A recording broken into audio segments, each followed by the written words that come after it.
Hello, welcome travelers, welcome to our story. It is Wednesday, my dudes, and that means it is time for our first ever Wednesday wandering, where we dare to wander in other worlds. So basically what we're going to be doing is we're going to be talking about writing. In specifics, I will be talking about the book that I'm currently working on for NaNoWriMo, or National Novel Writing Month. So this will be my first of several weekly NaNoWriMo updates. And yeah, and then maybe by the end of it, I'll be reading a few samples for y'all. And of course, during this, if you are at all curious about the book or the world around it or the characters or anything like that, I am more than happy to field any questions you might have. And of course, if you have criticisms and such, just keep them constructive. That's all I ask. So yeah, just remember that everything that I read to you will be from works in progress. So yeah. Is my stream still having emotional issues? Doesn't seem like it. I think I fixed that. Thanks to the very wonderful and sage-like Toylan. They recommended that I switch to regular OBS instead of using the Streamlabs OBS, and ever since I've done that, as far as I know, my streams have been crash-free.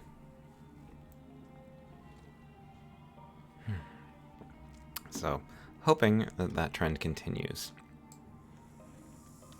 Okay. So, without further ado, I think we'll just hop into the actual content, because we're about 20 minutes behind schedule, and I want to be able to get some reading in before we do our raid at 7 o'clock. So let's first of all start with our quote of the week. So let me just reach into my magic book and whoosh, there it is. So our quote of the week says, "Carry out a random act of kindness with no expectation of reward, safe in the knowledge that one day someone might do the same for you." And that comes to us from the late, great Princess Diana. So, yeah, just continuing with my recent theme of quotes about just kindness in general. So, yeah, make of that what you will. Just gonna put that back in the book. Alright. Next up, I am going to be doing a thing where I bring back my daily meditations. So we are going to be doing one of those. And in my smooth brainedness and my complete lack of preparation, I forgot to make a meditation sign, which I meant to put up just in case we get raided or something like that, because it always turns out, like, if I'm doing meditation during a stream and I also get raided during that stream, it will always happen during the meditation segment. Always. So, I think next time I will have an actual sign that I can put up that says, like, you know, meditation in progress, so that people know I can't really respond immediately to new chats or raid messages and things like that. Alright. Well, pen and ninjutsu, a pet the floof. Oh gosh, hold on, let me just, I actually just realized I never imported the headpat GIF into OBS, so let me just... Yeah, as I was just explaining to Felix, I recently did away with Streamlabs OBS and switched to the regular one, and oh no, where is it? Where is it? Oh no, I can't find it! Oh, this is bad.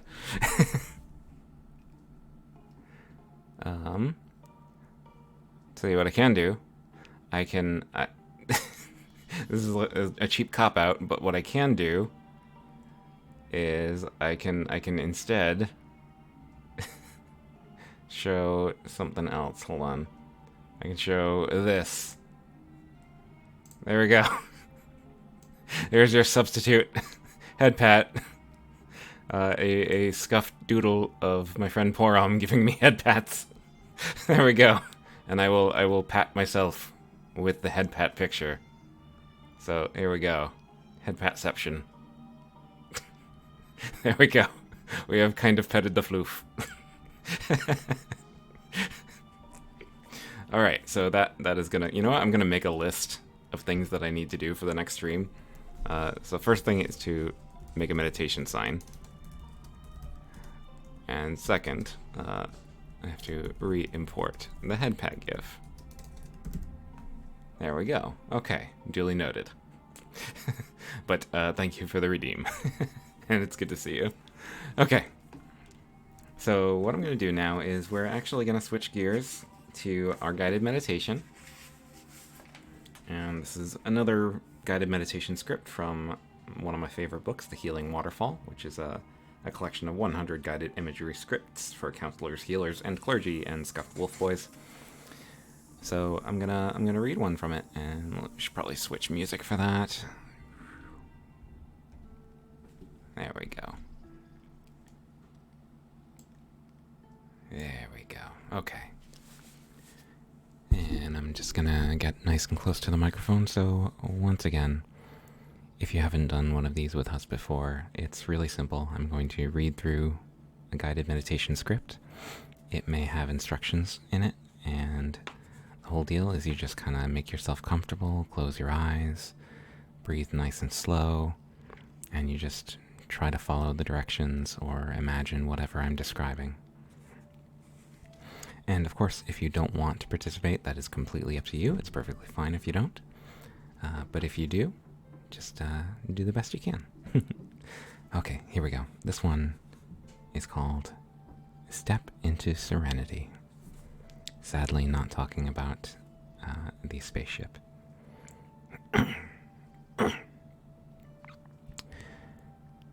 Make yourself comfortable and close your eyes. Take a slow, deep breath and let go of any tension as you feel yourself sinking into the surface you're resting on, becoming still more comfortable and relaxed. Take another slow, deep breath and release your thoughts, letting them drift far away. And take another slow, deep breath and know that in this moment, all is well.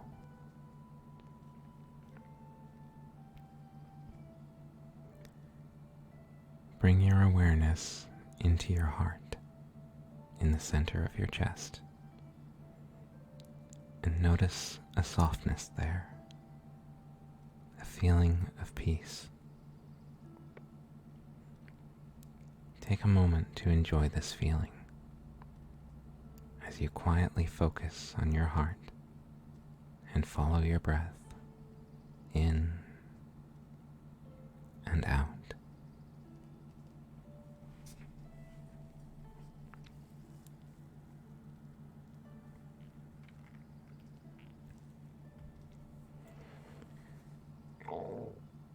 Bring yourself more fully into your heart,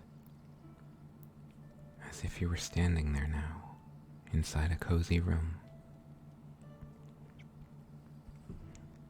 And as your eyes adjust, you'll find a doorway, one that seems to be calling you to enter.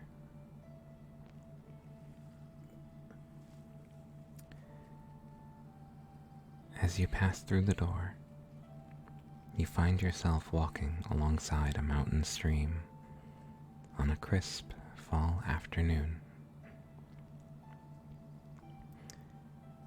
The path you're on is well worn and has been walked by many before. People often come here to find comfort and peace. And this setting, this stream, and this path have the power to soothe and heal even the most troubled mind.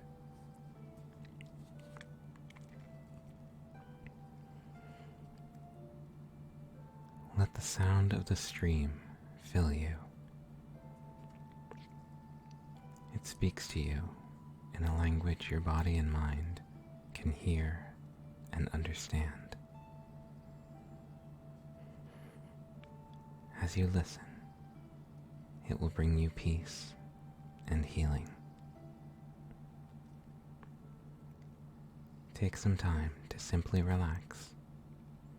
Walk along this path, listen, and be restored.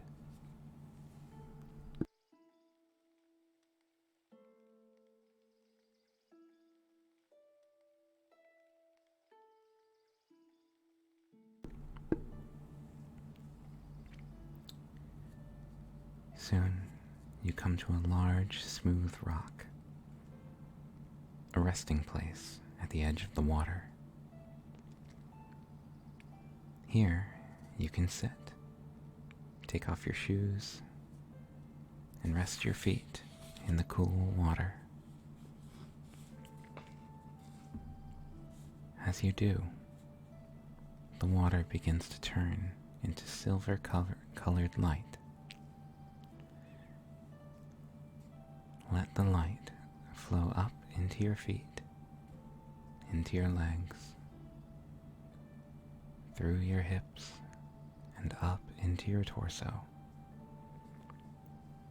through your shoulders, arms, neck, and head, until it's flowing all through you.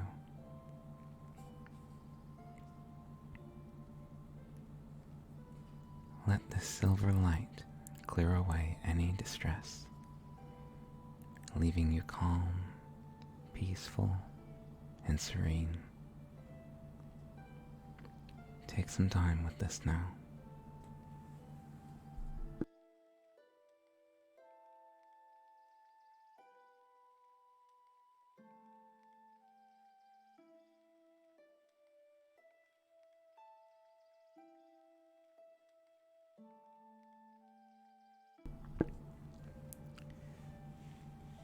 If there is a situation in your life that causes you great distress, imagine bringing the sound of the mountain stream into that situation and send forward to yourself in time some of the serenity and peace you're experiencing now. See and feel yourself surrounded and filled with that light and that deep feeling of peace. Take some time with this now.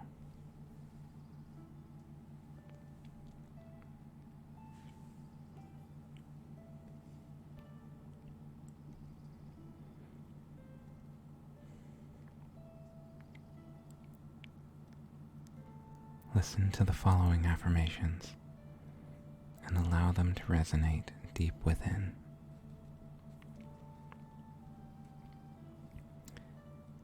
I am letting go of anything that might disturb me and allowing serenity to come forward into my mind.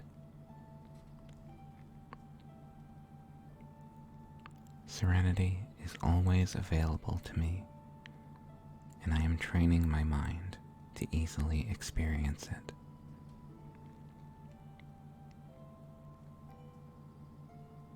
Peace is a natural state of being for me, and I settle down into it easily.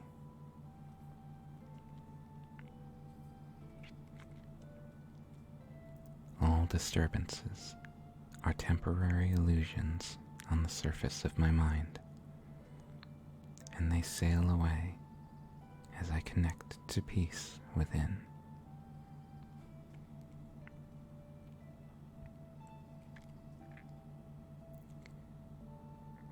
It will soon be time to bring this inner journey to a close. But first, take a moment to thank yourself for giving yourself this gift. Let all the benefits of this experience stay with you as you bring your awareness gently back to your physical surroundings. Take your time, and when you're ready, open your eyes and feel awake, alert, and refreshed.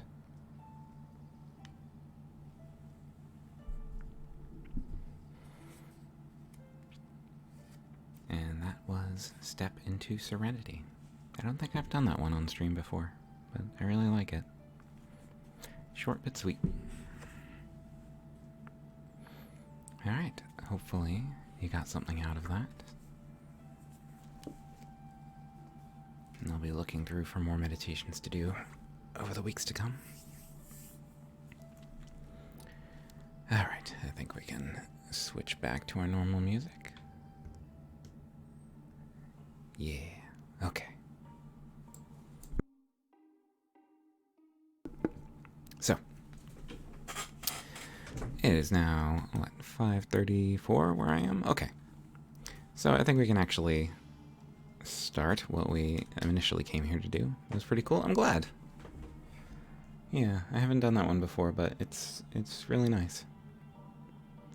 There are a couple of scripts that I've done before that, like, resonated with me so deeply that I actually, like, cried on stream just reading them. So, I can't remember what they were called, though. I'm sure I'll come across them again at some point. Alright. So, what we're doing today, I'm going to talk first a little bit about NaNoWriMo and what that is and what it entails. And then after that, I'm going to talk a bit about the project that I'm working on for it, which is going to be taking up a lot of my time. I wouldn't be able to give you like an in-depth no spoilers review because I don't know, but I like that's okay. Yeah, like meditation is one of those things where you don't really need an encyclopedic knowledge of it. There are people who like have PhDs devoted to this kind of thing. But for the general practitioner, you don't really need a lot of technical know-how. It's all about just being receptive and doing your best to just be at peace and go with it and see where it takes you. It's going into it with what they call a beginner's mind. Sort of the if you think about like when you were a kid, most kids are really inquisitive. They're always asking questions. They're always wanting to learn new things. And they talk about kind of rediscovering and recapturing that sense for yourself. And just approaching meditation the same way. And just like going in without any preconceived notions of what it's supposed to be or what you're supposed to get out of it. And just kind of being like, okay, it's making me feel this now. I didn't expect that, but this is interesting. Yeah, so it's a very interesting science. Alright, so what we're gonna do here, let me just adjust a few things. Here we go. Mouse, it would be really nice if you cooperated. Here we go. Okay. So, what we're gonna do is I'm actually going to do something I never do and move once I do this. Wha! Alright, what I'm gonna do... Oh, I'm moving. Oh my god. I'm not just a PNG anymore. I actually have motion. Okay. So we have here in my magic book the NaNoWriMo official website, which is nanowrimo.org if you're interested in checking it out yourself. So this is my dashboard, as evidenced by the fact that it says, "Welcome to NaNoWriMo 2021 KM Doyle," because that is me. And just having some coffee in the meantime. Okay.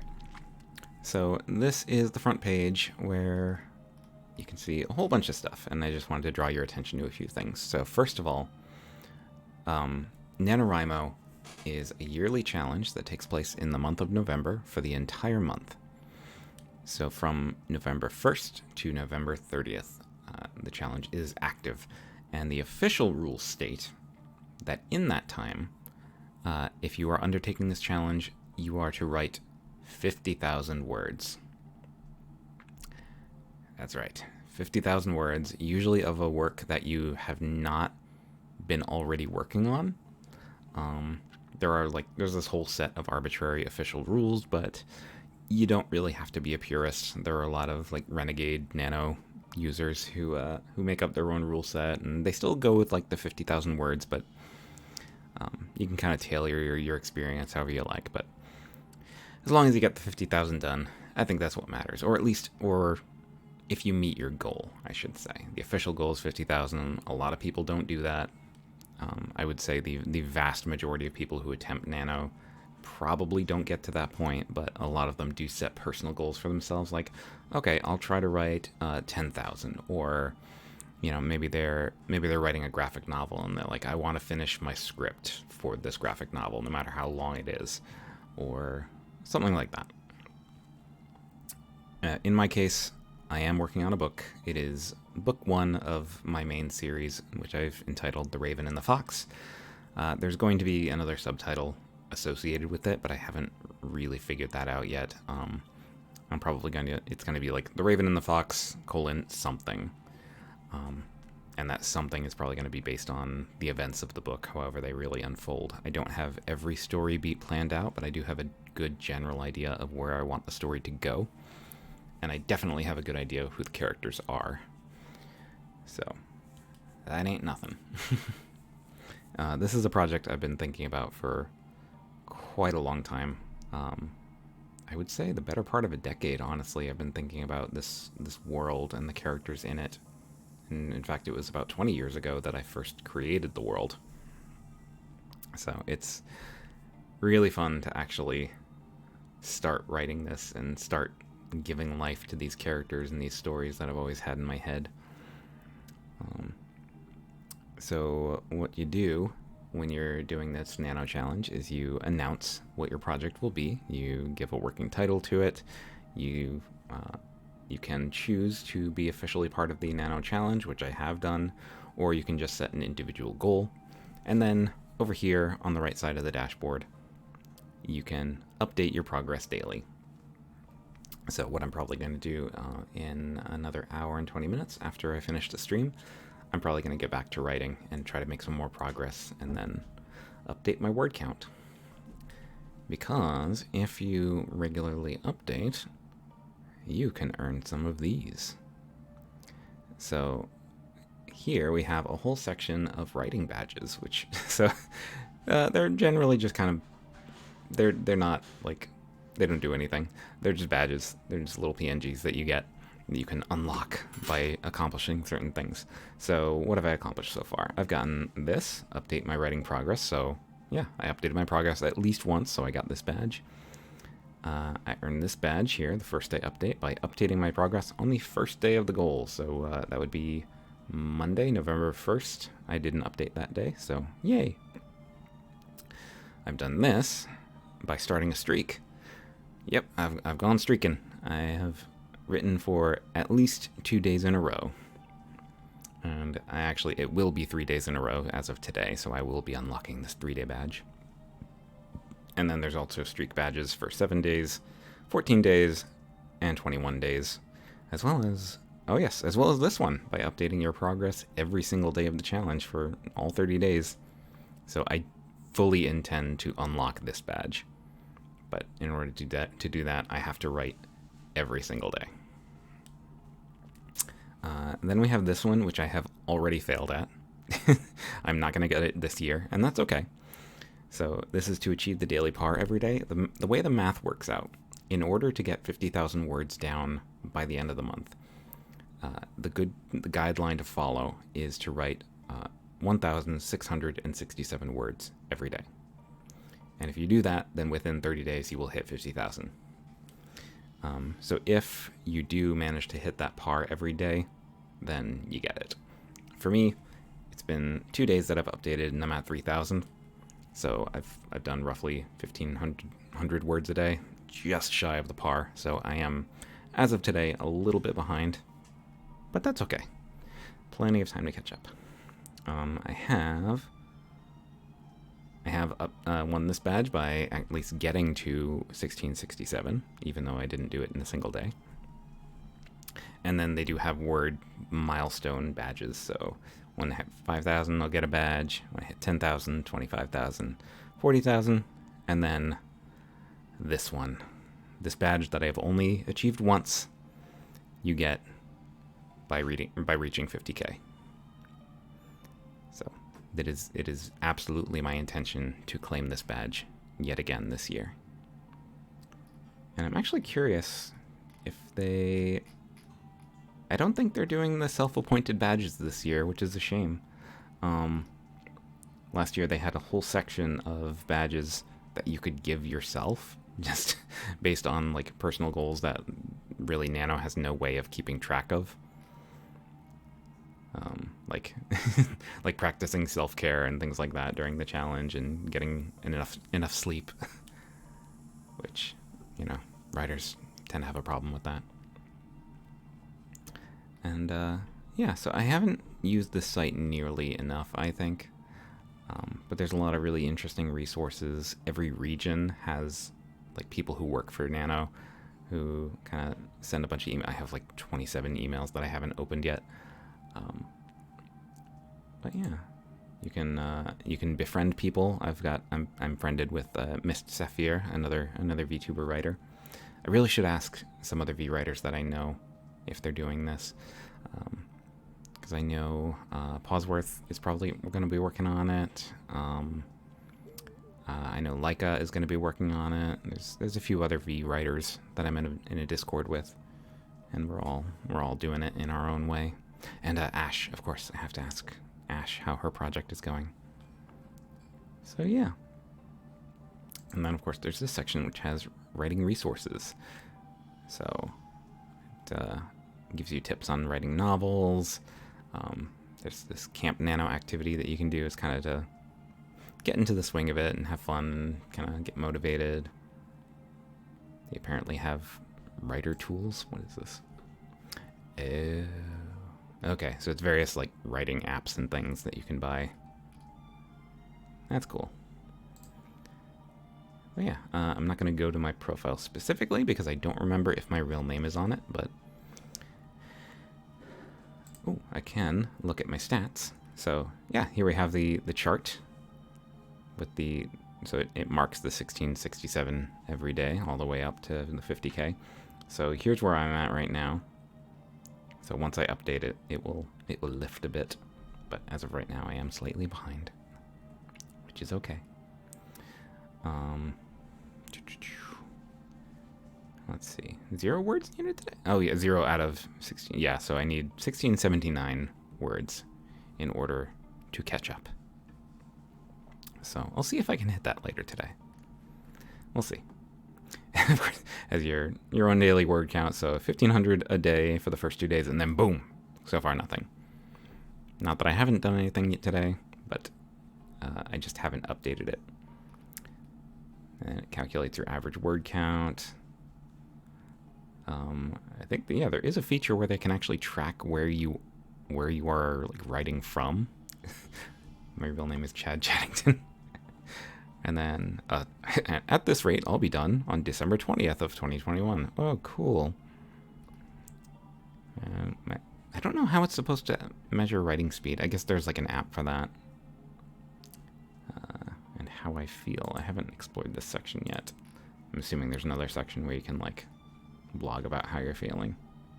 Hoot hoot, you're a night owl. You write the most between 7 p.m. and 8 p.m. That sounds about right. I know every writer has a different time of day where they feel most productive, but for me, it tends to be in the evening. That's when I get most of my good ideas. Sadly, the time I'm most productive and actually get the most written down is probably way earlier in the day. Because I actually do a lot of writing when I'm at work at my day job as a teacher. So usually if I have a free break period or if the students are busy working on something and I don't really have to do anything, then I will open up one of my books and start writing. So there's that. I can look at projects. You can coordinate with friends. So yeah. So this was a Camp Nano project that I actually completely forgot about to do Paragon's book 1, which has more than 0 words, actually. I can't remember offhand how many words are in it. But then, of course, my current project, The Raven and the Fox Book 1, and then Librum Occultus, which I have read many, many times from on stream before and will probably read from again today. That was when I finished the Nano Challenge a couple of years ago in 2019, and I finished at 50,208 words. God, God, I remember finishing that. I think I finished it on the... I think it was like the 26th or 27th of November that year that I finished. I finished with a few days to spare. And I remember like staying up half the night just to meet that mark. And the minute I updated, I was just like, yes! It was this unbelievable feeling of accomplishment. It felt so good. All right, I'm just going to finish fixing my tea in the background because it has been steeping all this time. And then we'll actually go to the book that I'm working on, and I will read you a little bit from it.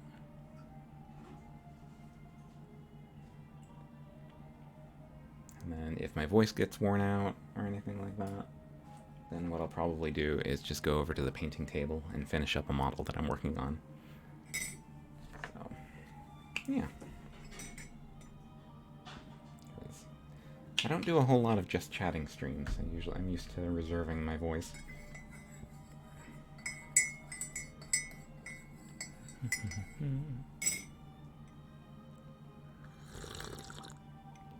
Oh, good tea. Okay.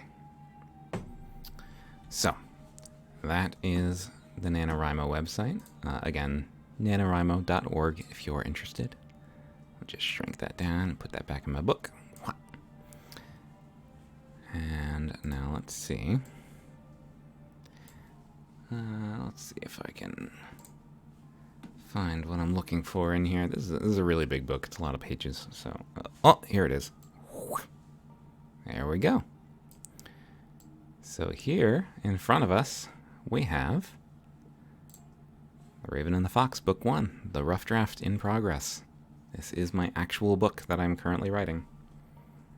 Which I've never done this before, by the way. I've never shown a current work in progress on screen. So this is big for me. This is a big leap.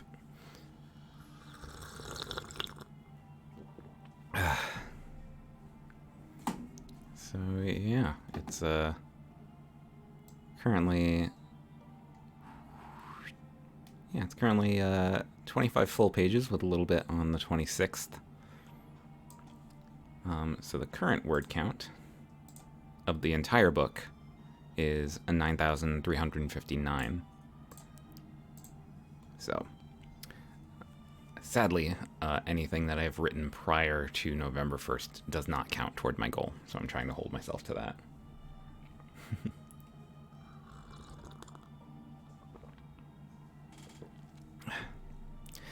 And yes, I know, it is... The font is Comic Sans, I know. But I have a reason for that. There is actually, like, it's science. I remember it was actually during Nano a couple of years ago when I wrote Librum Occultus. I was looking around for articles related to, like, inspiration, getting motivated, because I was having a lot of trouble getting traction with my project. And I found this one blog article, I can't remember where it was, but the person writing it said everything changed for them the minute they started writing in Comic Sans. Because they had heard it from a friend or something like that, that if you write in Comic Sans, your word output actually increases. And they were skeptical about it, but they tried it, and it worked. And so I read that, and I was skeptical about it.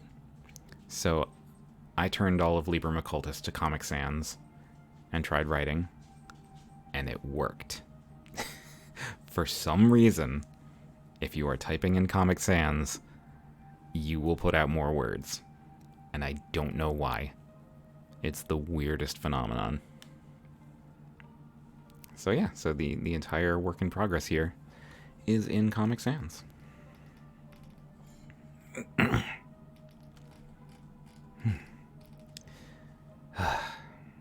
So this is the part where I would probably talk a little bit about the book and the characters and the world and all that. Let's see. Comic Sans literally makes you smarter. My third eye opened up a bit. It's kind of ironic that you would say that given some of the content in my story, but yeah. Yeah, I don't know why. I don't know what it is. It just works. It just does.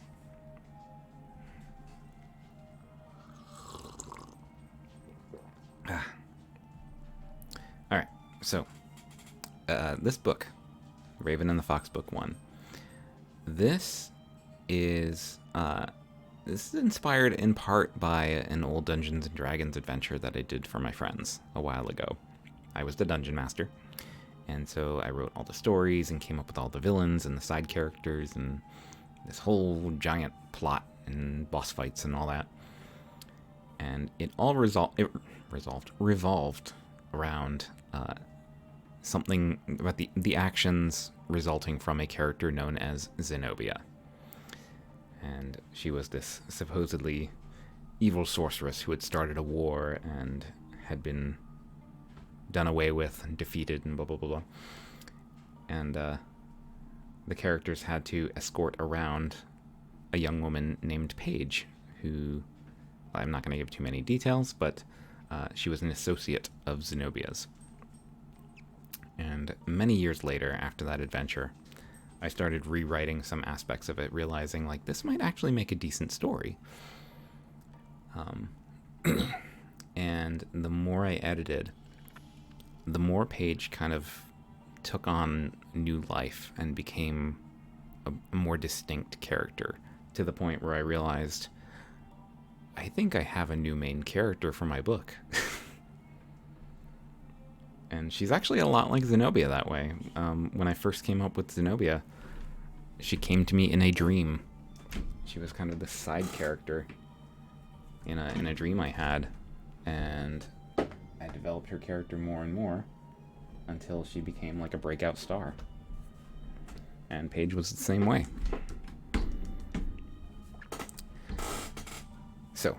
So The Raven and the Fox is a book primarily about Paige. She is the primary protagonist. Can't talk today. Figures I would like trip over words a lot on the day that I'm supposed to do the most talking. And most of the story is told not necessarily from her point of view. It's not written in the first person, except for this prologue. But everything that we see in the story is going to be primarily from her point of view, although there are a couple of other concurrent plot lines that will intersect at a later point.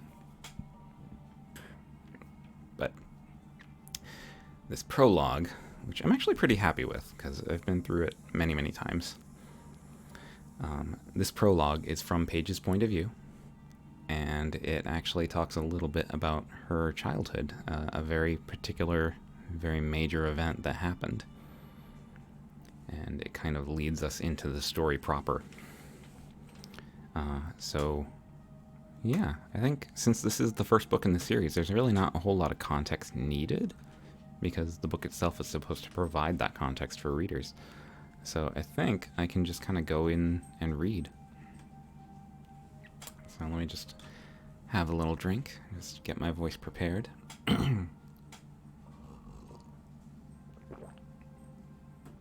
And I will read the intro, the prologue from this book. All right. Here we go. So, The Raven and the Fox, Book 1, by Kieran M. Doyle.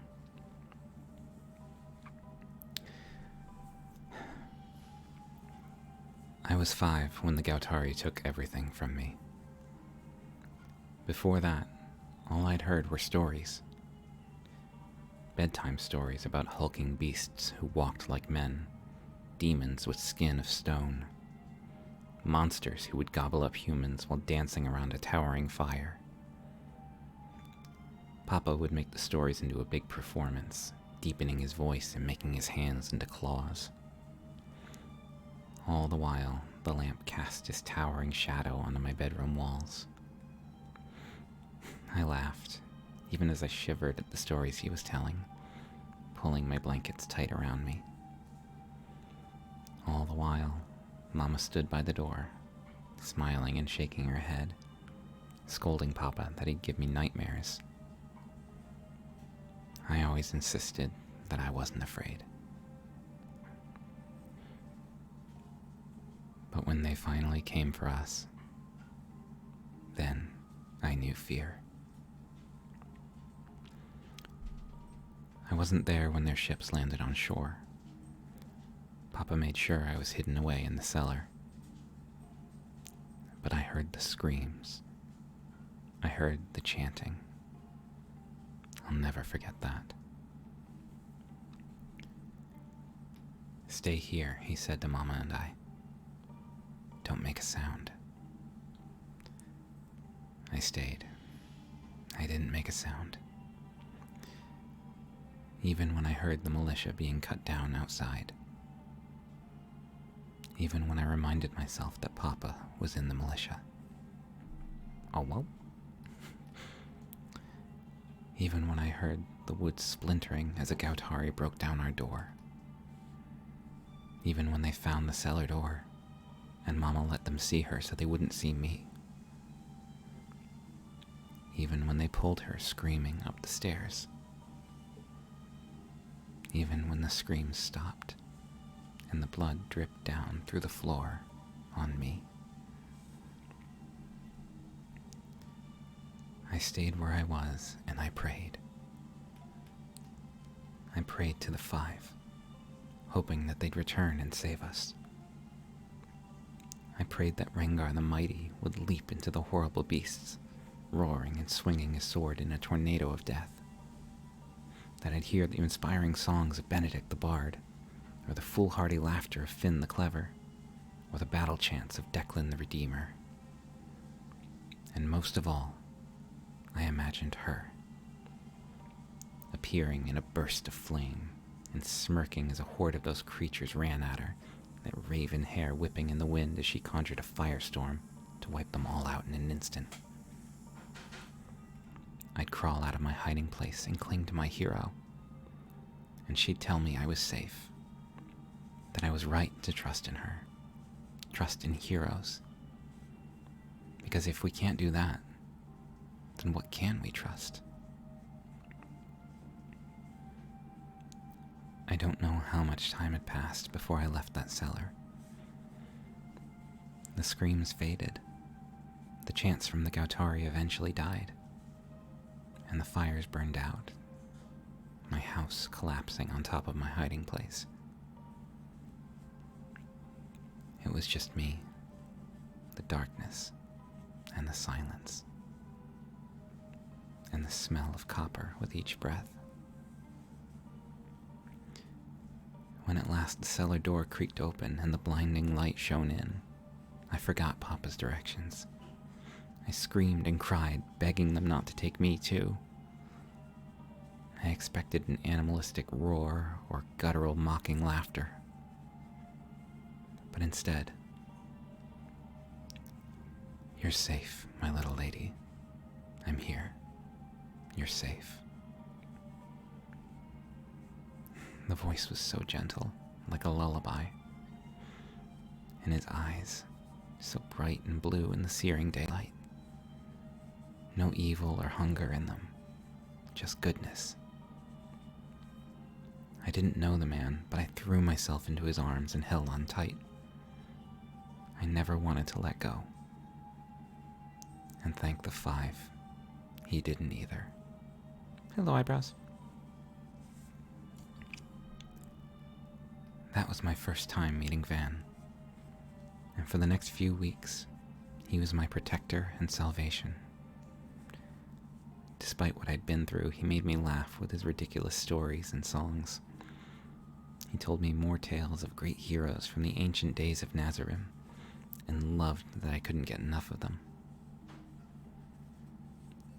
While the Gautari still hunted me in my dreams, Van's kindness guarded me in my waking hours. I never wanted to leave his side, but when we came to White Barrow, he told me that I had to stay. "Your place is here now, my little lady. Mine is out in the world. It's a world full of monsters, a world that needs hope. And hope comes from the legends of those who inspire it." He kissed my cheek and held me, promising he'd be back. And that, one day, if I really wanted, I could join him. I could be a vagabond like him, wandering the world and sharing its stories. When I told him I wanted to be a beautiful sorceress like her, he just looked at me and sighed. "You may change your mind someday," he said. And then he was gone. White Barrow became my new home in his absence. The people welcomed me like one of their own, and the town magistrate took me in, raising me alongside his daughter, who would become my first and dearest friend. Even he wasn't wealthy like the great houses who ruled Baldora's lands, but we were happy. His library had all sorts of books that I could read, and eventually I found work as an apprentice in town. Best of all, right in the town square stood a great fountain showing the five themselves. Whenever Van's travels brought him back to town, he would play for us by the fountain, sharing new songs and stories he'd picked up along the way. Then, before he left again, we would go to our special place, hidden deep in the nearby woods, and train. Sorceress or vagabond, he said, I'd need to know how to handle a weapon. I couldn't hope to be like the heroes I worshipped if I kept waiting for them to save me. I just wanted to be like her. I never seriously thought that, in pursuit of that, my story and hers would intersect, or that I'd learn more than any story could ever have told. So that's the prologue. Nazareth? No, I said NaNoWriMo, which is the name of my world.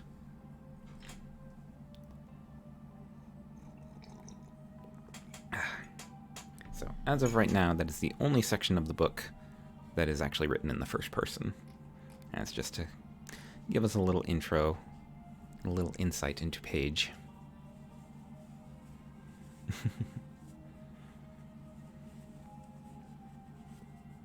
Yeah. And there's several details within the intro that are going to come up later. Some important stuff. The purple eye girl with the folk medicine. Yes, yeah, this has been Paige speaking the entire time.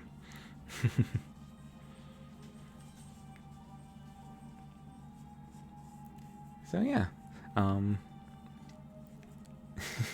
You love her? I'm glad. I'm really glad. That's been one of my main concerns as a writer. For pretty much any book, you need to have a good protagonist that people either relate to or just feel positively about in some way. So in Paige's case, I'm trying to go for adorable.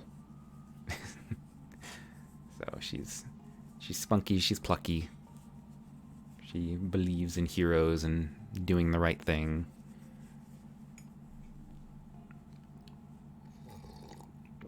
Got sent home from work 5 hours early. Uh-oh. Is that good or bad? She's pretty adorable. No, that's you. I think you're thinking of yourself. So, yeah.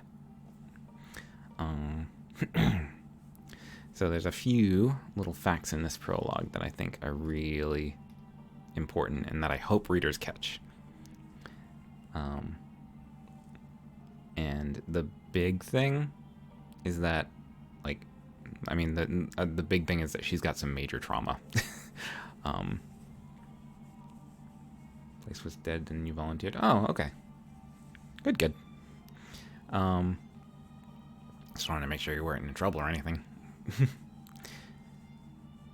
But yeah, so at age 5, Paige witnessed the death of her parents. And basically everyone she knew, and the town was destroyed. Specifically by Gautari. Which is sort of my universe's equivalent of orcs. So that is going to stay with her. Absolutely. That's going to come up in the books.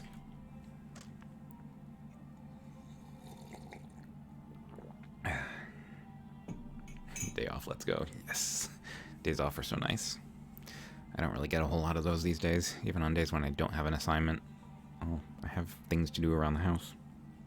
Like today, actually. I didn't actually go to work at school today, but I did a bunch of things around the house. Ooh, trauma. Ooh, yes.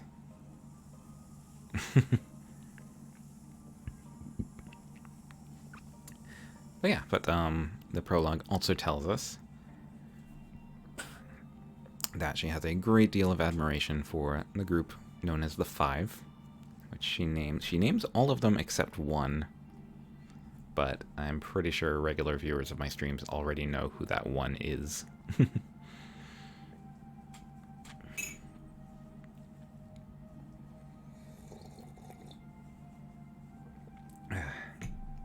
Yep, Zenny. So Zenobia is going to be, I believe the technical term is the deuteragonist of this story. She's going to be kind of a secondary protagonist. Best girl Zenny. And this is Zenobia 20 years after her adventuring days, after she's now settled into kind of an administrative role in the city of Baldora. So she has a far cry from the crazy adventurer that she was in her younger days.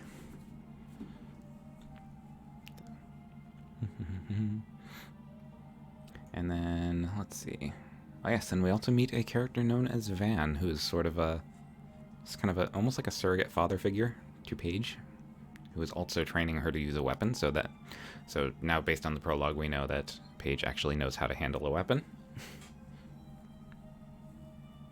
So that'll be fun when that comes up.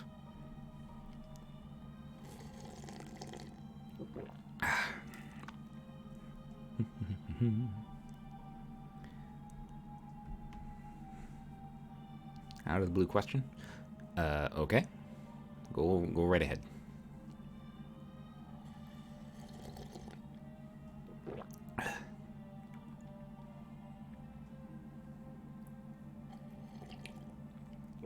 While I drink my coffee.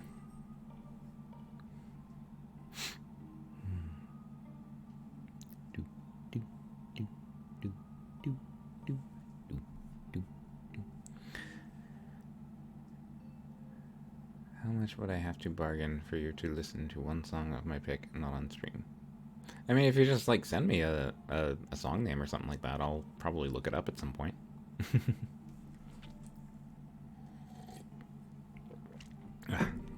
Okay. Let's see here.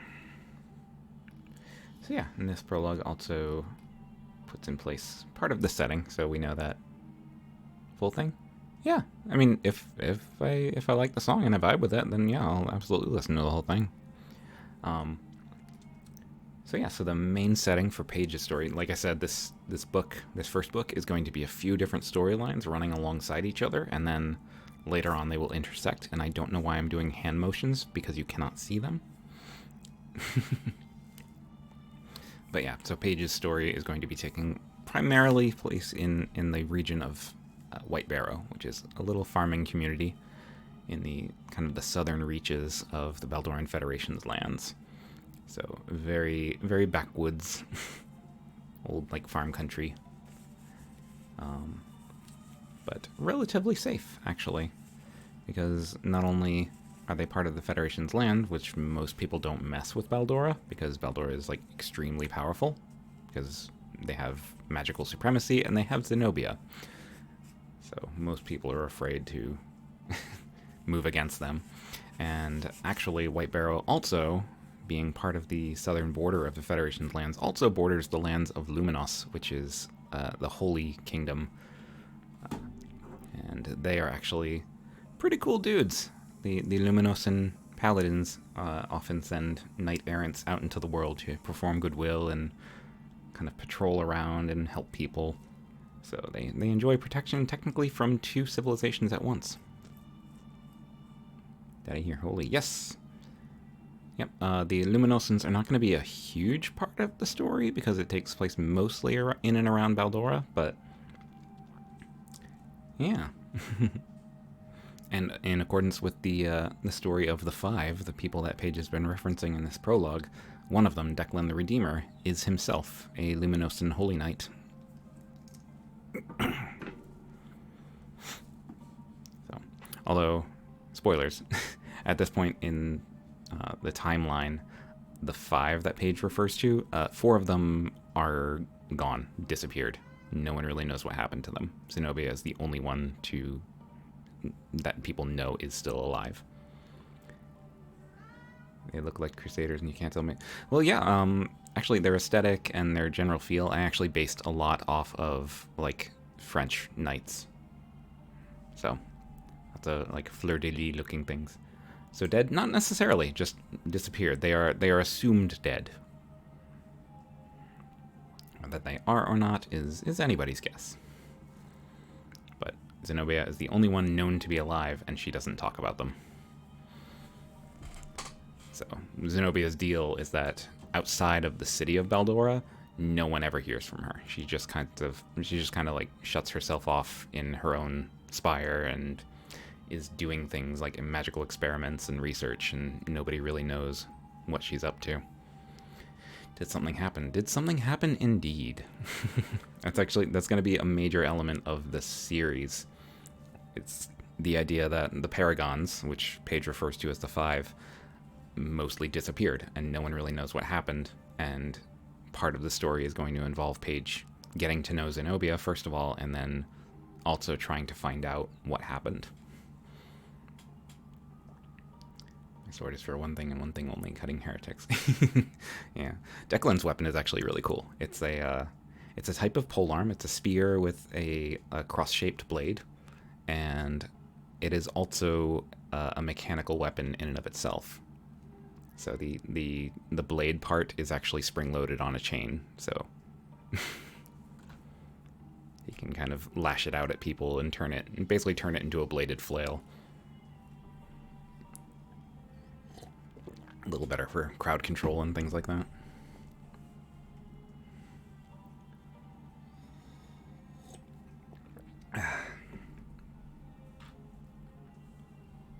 Wait, what? Is Best Boy okay? Who's Best Boy? I forget.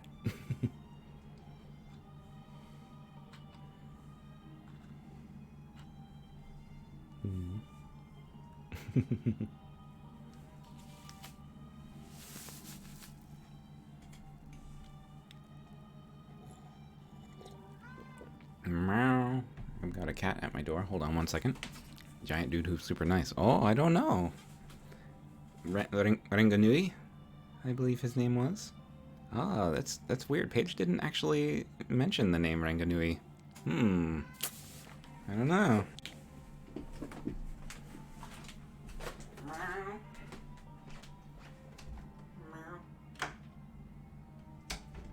Hello, kitty. Oh, Cleon.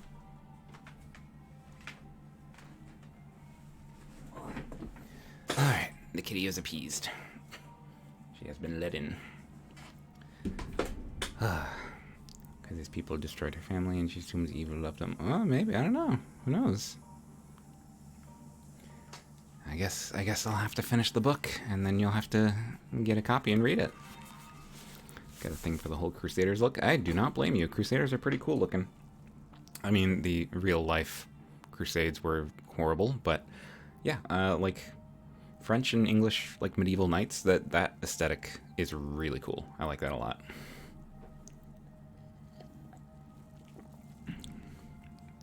Emerald is really cool. No, it's okay. It's a work in progress. So of course that brings us to chapter 1, which I am going to read to you.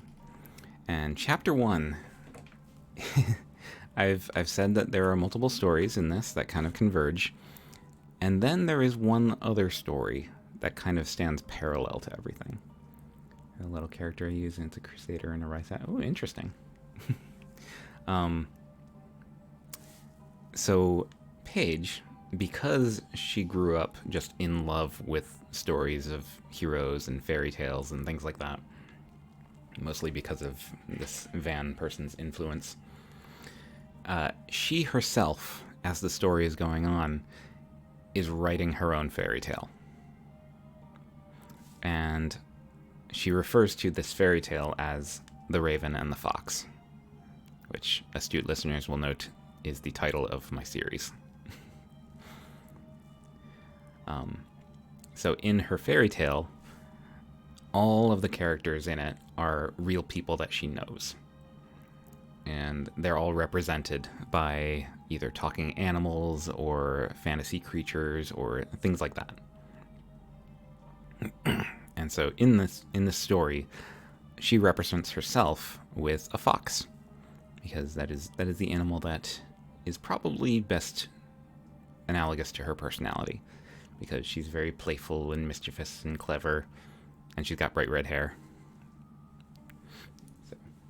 And then the raven in the story is Zenobia, named so because of Zenobia's black hair and the fact that the sigil of her house, House Malderis, is a raven.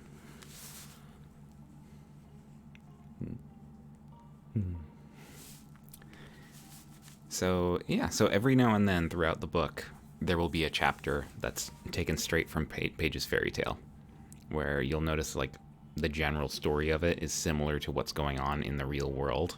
It's just her own interpretation of it, making it into her book. So, I'm going to read chapter 1, which is the first chapter of the fairy tale. Although I'm probably going to change where it is in the book, just based on some things I've been thinking about today. But regardless, here we go. Chapter 1.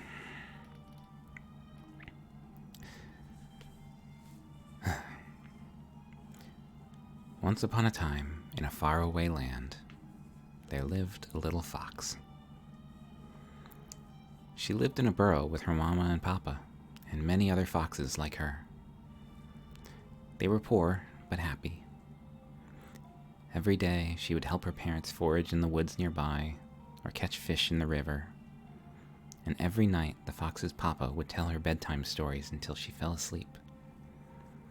Her favorite was the story of the Sky City. Unlike many of the tales she was told, the fox knew that the Sky City was a real place. It was a magical place, far from her home, where all manner of beautiful winged creatures lived in nests made of gold and crystals. There, they lived in prosperity, safe from the predators of the world, spending all their time flying freely through the air. And every time her papa told that story, the fox would smile excitedly, looking forward to her favorite part, the raven. The raven was the most beautiful animal in the Sky City, and flew better than any of the others. It was said that her eyes could see for hundreds of miles, and that she'd flown all over the world. There were many tales of her saving other animals, for she was not only beautiful, but brave and kind. Yet, for all that, she always seemed lonely. Unlike the other winged creatures who lived together in their golden nests, she lived alone, at the top of a tall black tower. Some animals were afraid of her, but the fox always knew the raven was just lonely. She didn't know why, though. So, she told her mama and papa that one day, she'd learn to fly too. She'd fly so high up that the raven would be sure to see her, and invite her to the Sky City to fly with her. Then they could be friends, and the fox could learn absolutely everything about the raven. Her mama and papa always laughed at that. Silly little fox, they'd say. Foxes can't fly. Only creatures that can fly can live in the Sky City. Our place is here on the ground. The fox never listened to them, though. At night, when her parents went to bed, the little fox would sneak away from the burrow and try to fly. She stood firmly on the ground, took a deep breath, and jumped. But it didn't work, and she just landed on the ground again. So she took another breath and jumped again, even higher than before. Again, she just landed on the ground. So she tried again, and again, and again, but she couldn't seem to fly no matter how hard she tried. One day, a pack of hunters found the fox's burrow. They were greedy, evil creatures who loved to hunt kind-hearted animals, taking their pelts as trophies. They killed the fox's friends. They killed the fox's neighbors. And they killed her mama and papa, all while the little fox hid deep in the burrow, unable to do anything. She hoped that the raven, with her incredible sight, would see what was happening and come to her rescue, but she never did. The fox was alone and scared. The next day, as the little fox crept fearfully out of her empty burrow, she heard a song on the air. A lark fluttered down to her, smiling sweetly, and put its wing around the fox. "Little fox," it said, "why are you all by yourself?" Sniffling, the fox told the lark what had happened. The lark was sad for the fox and did not want to leave her by herself. "I know of a place you can stay," it said. "Not far from here, there's a castle where people and animals live side by side. The king there is very kind, and his daughter, the beautiful princess, loves all animals. I'm sure they could offer you a home." The fox was still sad, but as they traveled, the lark sang for her, cheering her up however it could. The fox asked the lark, "Have you ever lost family before?" The lark nodded. "Oh yes," it said sadly. "I lost a family long ago. I even forgot to sing for a long time after that." "Then how come you're able to sing so happily now?" asked the fox. "Because the songs didn't forget me," the lark answered. "Every creature has a song inside of them, waiting to be sung, as long as we can believe it's there." It nuzzled the fox's head with its beak. "We have to believe in that. We have to believe in others. If we don't, then we all forget our songs. And a world without songs is a dark place indeed." When they finally reached the castle, the little fox could hardly believe her eyes. It was every bit as big and wonderful as the lark claimed. Even the lowliest subjects seemed happy, and just as the lark said, the king was a sweet old man who worked alongside his subjects in their fields. And the princess was even more beautiful than the fox imagined. She gasped with joy to see the little fox and gathered her up in her arms. "Why, you're the cutest little fox I've ever seen," she cried. She begged her father to let the fox stay with them, and the king happily agreed. Many wonderful creatures lived in the castle. A wise old toad gave everyone advice. A strong ox led the animals protecting the castle. A crane with a long, sharp beak made medicine and conducted funny experiments in his nest. The castle was filled with strange and wonderful creatures for the fox to befriend, although one would prove especially difficult. Every castle needs a blacksmith, and this one had an old, stumpy dwerger. This dwerger didn't like people, or animals, very much at all. He spent his days at his forge, hammering away with a nicked old hammer, and barely talked to anyone. He talked to people so seldom, in fact, that everyone at the castle had forgotten his name. Instead, they just called him the Grumpus. When he first saw the fox wandering around the castle making friends with the others, he just scowled a grumpy scowl. "Work, work, work," he said to himself. "That's all I care about is work, work, work. No time for little foxes. No time for friends. Friends are dumb. All that matters is work, work, work." Most of the others stayed away from the Grumpus, but when the fox saw him all alone at his forge, she just smiled. "He seems lonely," she said to herself, "just like the raven. If I can't get to the Sky City, then maybe I could at least try to make this stumpy old grump my friend. I think he'd like that." And so began the little fox's new life at the castle. And there we have Chapter 1, the first chapter of Paige's fairy tale.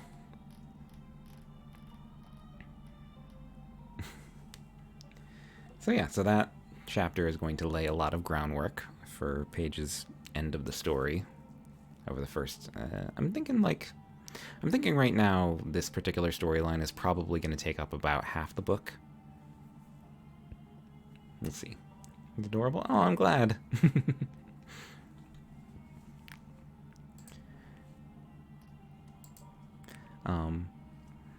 Yeah, so every character that Paige references in this story is going to be someone from the village. So, like, the king is the village magistrate, the princess is his daughter, who's Paige's friend. There's the ox is the leader of the village militia. The old toad is like this kindly old woman who's like a grandmother to everyone. And then the crane is actually that one. I had a fun time imagining because in the town is an apothecary who wears a plague doctor mask, which resembles a crane's beak. So that's why she chose to represent him with a crane.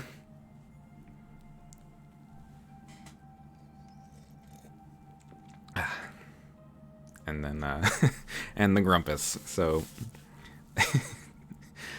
in the village of White Barrow, there's a boy by the name of Braden. He's roughly Paige's age, and he's the local blacksmith's apprentice. And he's not very good at talking to people. He's kind of he's not very social, and he's kind of grumpy in general. Just kind of has kind of a sour disposition. And so, of course, Paige makes it her personal mission to befriend him and get him to open up. And actually, so to give a little spoiler, it turns out this whole chapter, she's actually reading to him. So when we finally jump into the real world where Paige is, she's hanging out at the blacksmith forge reading the story to him, and he's just not having it.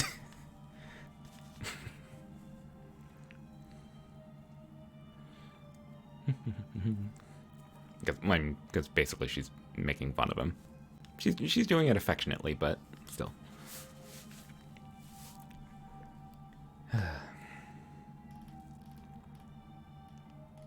So.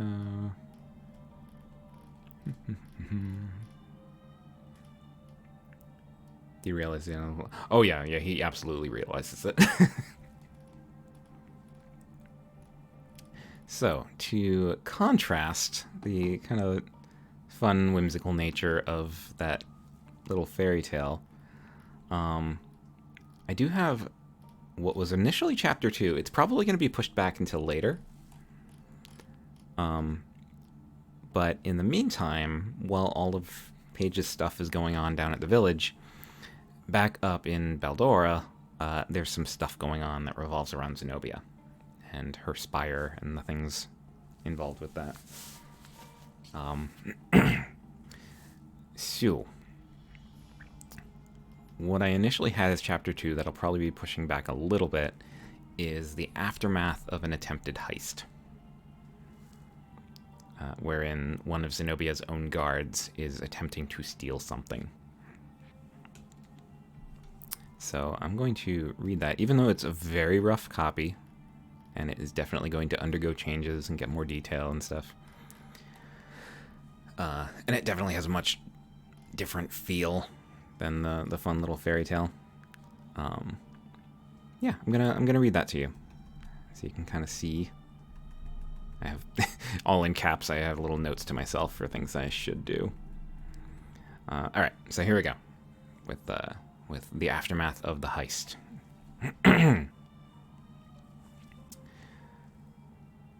His lungs felt ready to burst. He could feel the blood pumping through his veins. His knees nearly buckled with each frantic stride. Have to get there. Have to escape.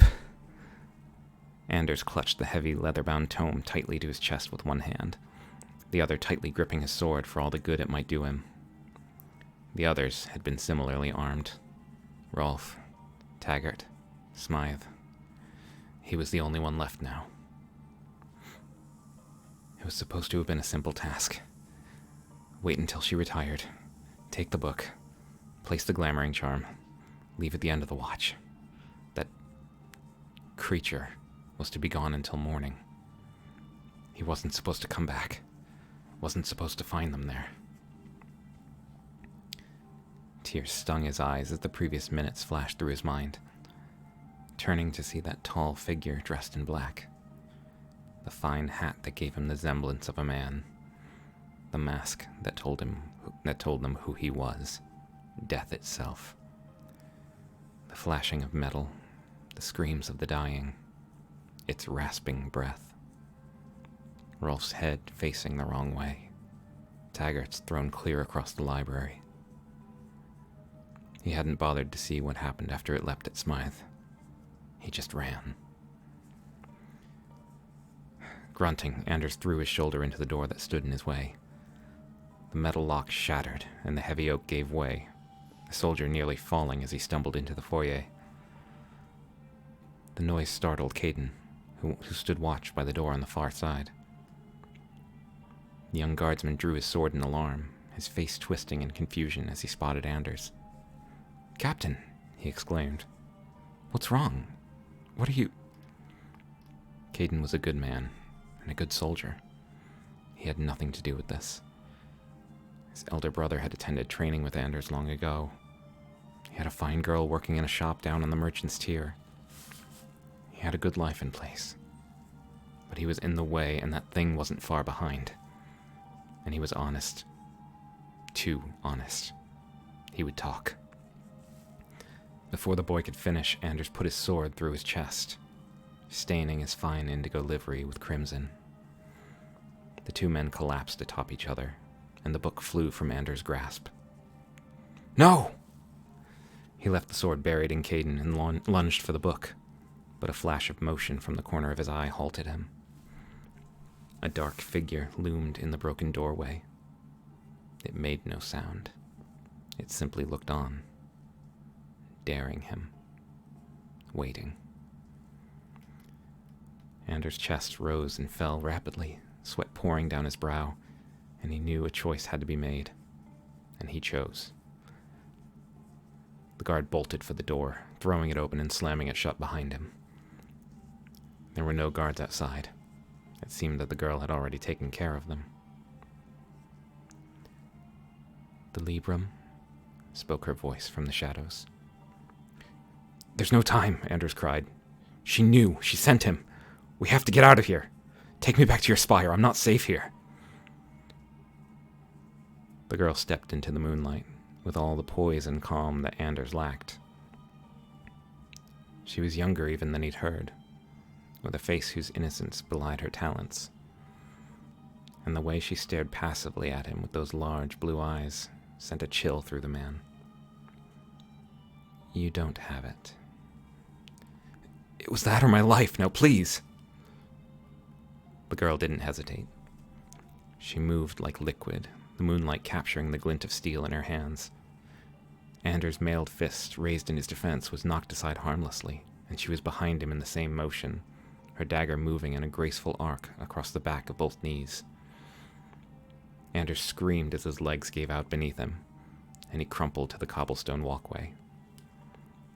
By the time he could raise his head, she was gone, and a familiar shadow had risen over his prostrate form. "Captain Anders," the quiet voice rattled, a hint of mockery eliciting a whimper from the guardsman. "Our lady has requested that your watch be finished early." He felt a pair of hands, larger than a man's, grip his crippled legs, felt the razor-like talons sink in, and with inky blackness spreading around him, Anders was pulled back through the doorway, the heavy oak slamming shut behind him to swallow his screams. So that chapter is still a work in progress. It's probably going to undergo some revisions, and I'm definitely going to include another chapter beforehand, which kind of deals with the setup of that heist. But now you know what happens. But it's not quite so successful.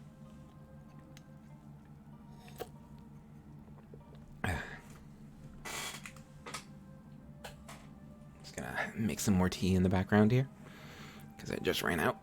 I actually finished some tea before it got cold. Hey, that's an accomplishment. Yes, everything okay?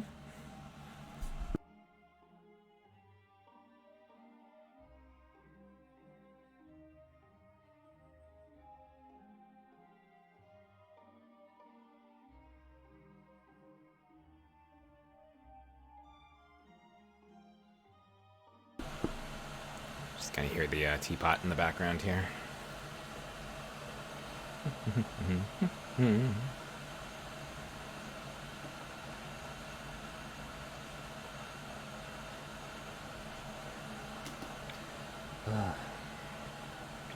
So yeah, let's see. Did I finish this chapter? I did not. But I could read some of it. I could read what I have so far. It was spooky? Yeah, spooky. Spooky, spooky, spooky. So yeah, I do have another section that deals with Anders and what happens to him afterwards. So that's fun. And we also get to see a little more of that other figure, the one that pulled him back through the doorway, who is actually a fairly major character in the book. And I like him a lot. He's cool.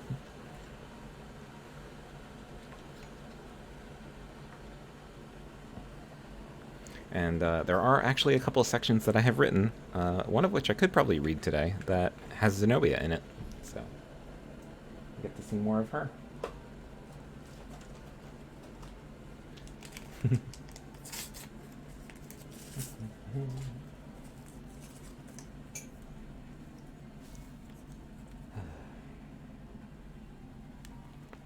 Yeah, we get to see some Zenny.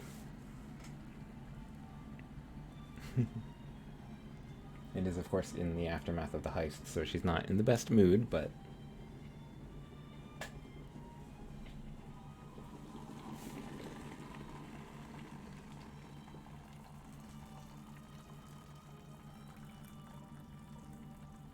You love Zenny too much? No, there's no such thing as loving her too much. She's fun. She's probably my favorite character I've ever made. Which is a tight competition. There are a few. Some of which are in this particular book, actually. Yeah, she is fun. She's super fun to write. She's definitely the most fun character to write. Anyway, so what I'm going to do, I'm going to read the current, in progress chapter 3, and then some of the chapter 4, which these chapter numbers are meaningless because I'm going to be rearranging some things. But anyway, so chapter 3 picks up back in White Barrow, as Paige finishes reading her little chapter of her fairy tale. So yeah, so here we're gonna go a little more lighthearted. Paige's end of the story is definitely a lot more sitcom-y, whereas Zenobia's end of it is more action and intrigue, and then they intersect. So things get a little bit more serious and a bit darker for Paige, but on the other side, Zenobia's existence becomes a little lighter when Paige enters it. So, yeah. Okay. So here we go. So this is opening back up in White Barrow. Hey, Shrimp, how's it going? Good to see you. All right. So in the aftermath, so I want you to imagine she's in this entire time she's been sitting in the blacksmith's forge, just reading her fairy tale to this boy, and his response. Let me just write this down. Okay, so here we go. Chapter 3. Your story is dumb. You're dumb. Braden gave no reply, save the heavy clang of his hammer upon the anvil, working the dents from a steel pauldron. Besides, Paige said, you should be honored to have such an important role in my story. You mean the Grouchus? Grumpus, the girl corrected. Were you even listening?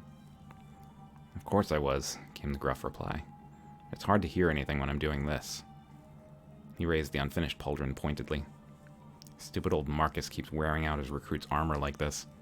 5 forbid if we actually need to use this rusted old crap and I haven't finished fixing it. We'll be guarding the village naked. Paige giggled, giving a playful wink from her perch atop Braden's work table. All the more reason to distract you. Just imagine the look on some bandit gang's faces when they're facing a sword line of burly men, short swords flapping around in the breeze. Totally worth the ensuing slaughter. Braden grimaced. Ugh, now that's in my head. Thanks for that. You're welcome, Paige replied cheerfully. The young blacksmith shook his head, setting aside his current instrument and pulling a smaller pin hammer from the pocket in his leather apron, setting about smoothing the pauldron's edges. So, the story. It's dumb? Well, yeah, but why am I a dwerger? They sound disgusting, all short and stumpy with those giant beards, stinking of alcohol. I'm sure they weren't all like that.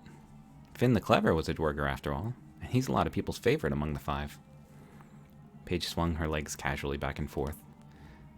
They might all be gone, but there's a lot of great legends about them. Haven't you read about... She cut herself off and blushed, glancing down. She'd nearly forgotten. Like most of the villagers, Braden hadn't learned to read. I mean, Van tells a lot of stories about them when he comes through town. He said they were one of the most glorious kingdoms in NaNoWriMo. Miles and miles of underground cities, spanning the whole world. And they were master craftsmen just like you. She smiled, picking up a spare hammer that sat beside her. All they had to do was tap their hammer to a metal ingot. She smacked the table lightly with the hammer. And kashoom! It'd become a fully forged weapon instantly. Braden paused. Kashoom? Paige scowled. That's my magic sound. Shut your face. Anyway, making you a dwerger is a compliment. End of story. Did you just say that's the end of your story? Thank the 5. Don't have to listen to that anymore. Braden almost managed to smile at his own comment. Almost. Har har, came Paige's dry reply, her eyes rolling off to one side. You just wait. One day when this story is being told by vagabonds the world over, you'll be telling people, oh, I knew the brilliant, beautiful woman who wrote this epic tale. And also she's the most powerful magistress in all of NaNoWriMo. And she was completely right about me being a grumpy old grouch. The ghost of a smile on Braden's face promptly faded. Magisters are bad enough already, without one being a pain for me specifically. So, that is from a woefully incomplete chapter, but I will be working on that. Probably today, actually, after stream. So, yeah, I have a couple little notes for myself. I'm just going to finish making my tea here. So precious. Oh, I'm glad. So she does act a little bit juvenile for her age. She's like roughly around like 1920. But yes, she views the world with a kind of a sense of wonder.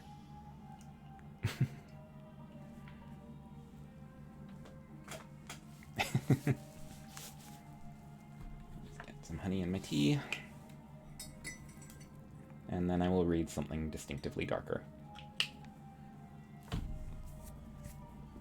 Same age, but I don't act older than 7. Okay, so you relate to Paige. And you're both total cutie pies.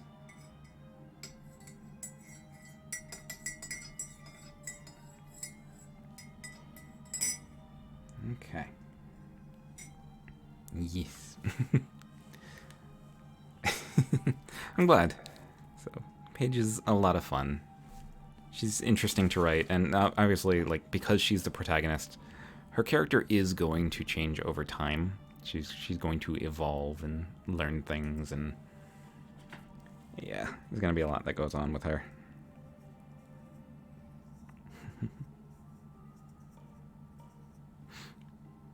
Hey, Nightmare, how's it going?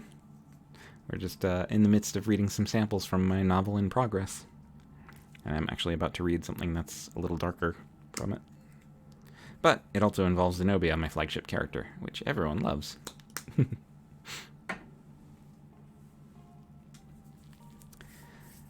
So, this other section here, continuing from the little aftermath of the heist scene that I read a minute ago. So this next chapter will pick up. Again, the chapter numbers are meaningless because I'm going to be rearranging some things and adding some more plot line and stuff so that the story flows better. But anyway, so this deals with Anders, the main character of the other chapter, who got captured, if you remember, after he got kneecapped, basically. Or hamstringed, I guess is the proper term. So anyway, so he wakes up and this stuff happens. Here we go. As Anders awoke, The darkness was replaced by the oppressive blaze of white-blue light. The light stood in a massive pillar before him, roaring forth from the maw of a giant fissure in the rock around it. A constant, oppressive hum assailed his ears, and as he looked about his new surroundings, he felt as if transported to a realm that was not NaNoWriMo at all. The laws of what was real did not seem to apply here. The air wavered in rhythm with the constant humming, and the strange cavern about him seemed to pulse with an alien heartbeat of its own. Miniature islands of stone floated about the pillar of light, turning endlessly in a lazy revolution about it, each fitted with clusters of crystals that glowed in time with the chamber's living cadence. He saw wisps of light split away from the column, drawn into those crystals, then directed upwards to a massive crystalline disk that constituted the ceiling of the chamber, a ceiling that radiated with that same blue luminescence. Where? His head throbbed, his vision still blurred. Was he dead? Was he in the depths of NaNoWriMo? A sudden lance of pain from his legs derailed his train of thought.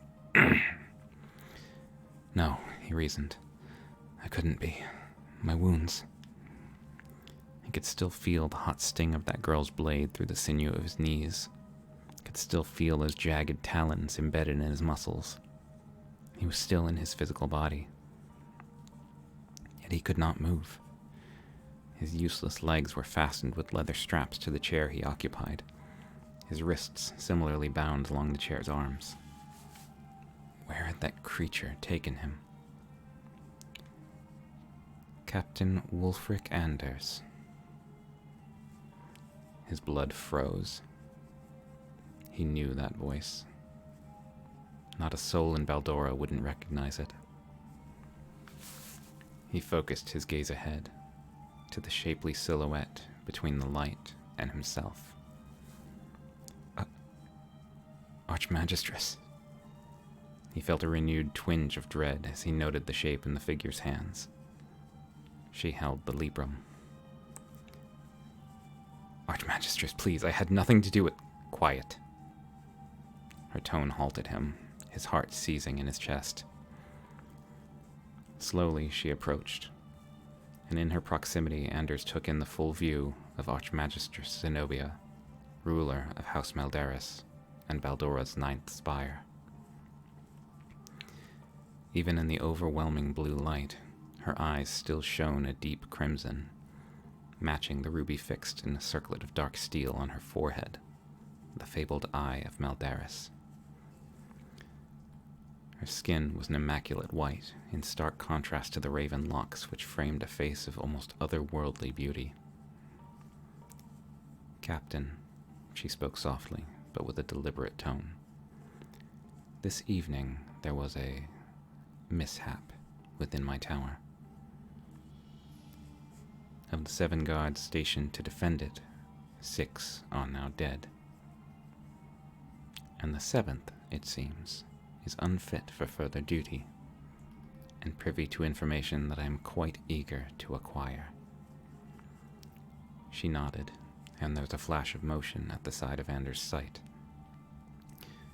He could not help but cry out in alarm as he recognized the tall form of her manservant Mathis, as he placed a chair down for the Archmagistress to sit upon, directly in front of him. Mathis stood stiffly by her side, gazing passively at Anders from behind the deathly white of the skull-like mask he wore. Regarding Anders for a few long moments, the Archmagistress frowned. Captain, my time is valuable. I do not wish to be here any more than you do. I merely wish to understand what transpired a few hours ago, so that we can all forget this incident and move forward. She placed the tome in her lap, folding her hands neatly over it. Is that what you wish for as well? To move forward and forget all of this? Shivering, Anders managed a slight nod. Yes. Yes, Archmagistress. Good. Her fingers moved gently along the leather cover of her tome, stroking it as one might a frightened animal. You tried to steal my librum. It was not a question. His heart leaped. Archmagistress, I never... Lie to me, and I will let Mathis finish this interrogation. I will say it again. You tried to steal my librum. Yes, came his reply. And the others? She paused. Joseph Rolfe, Harold Smythe, and Frederick Taggart. They conspired with you to steal it. They did, at my direction. Anders closed his eyes in resignation. He had killed those men, not merely the Archmagistress's monster. And what of the boy? The Archmagistress looked to Mathis. Caden Van Gordon, was it? At the tall figure's nod, she turned back to Anders. You and he were close, yet Mathis tells me you killed him during your attempted escape. Did he know? No, Anders replied. Caden was... He was innocent. I didn't want him involved.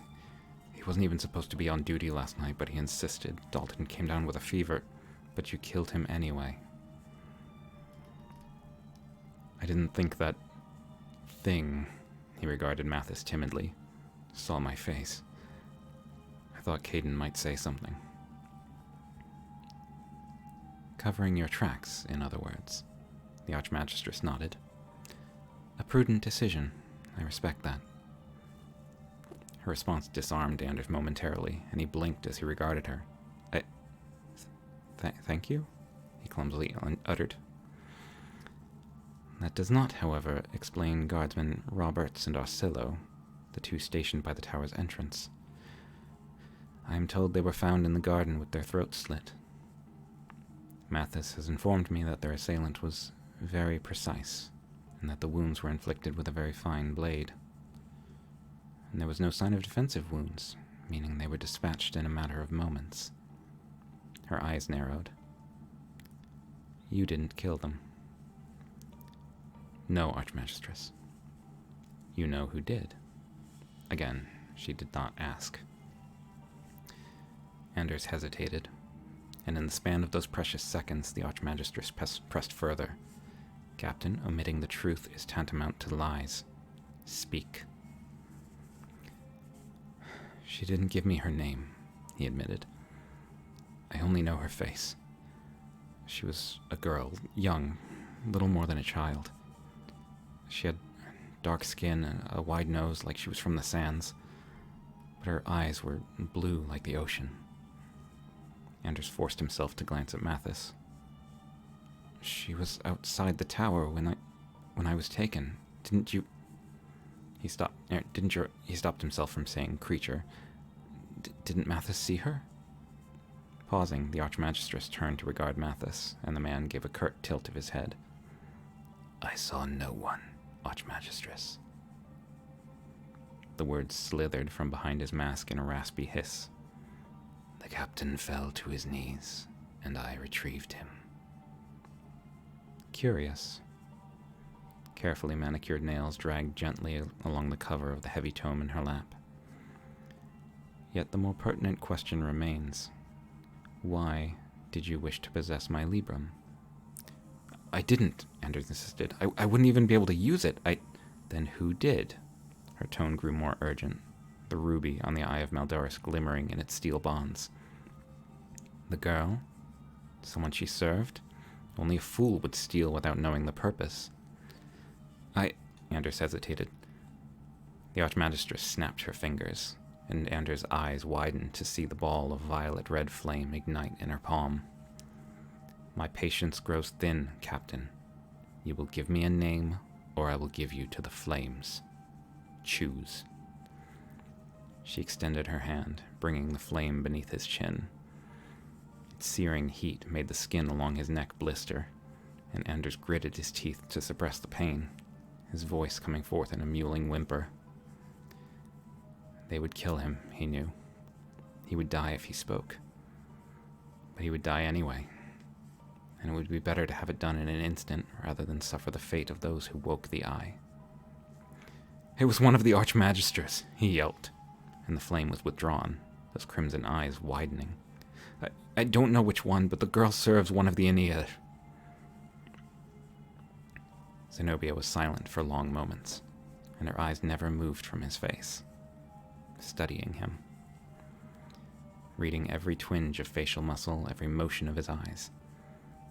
Her ruby shimmered and darkened, and she closed her hand around the flame to extinguish it before rising to her feet. "You have spoken truly, Captain." Again, it was not a question. "Mathis," her manservant straightened his posture, "you will give me what the captain cannot. You will return with a name. I want to know who seeks the Librum and why." Anders heard the man's coat rustle, and in the span of an eye blink, he was gone. Dread seized him as he sat alone before his lady, his breath quickening as he hesitantly spoke. "Archmagistress?"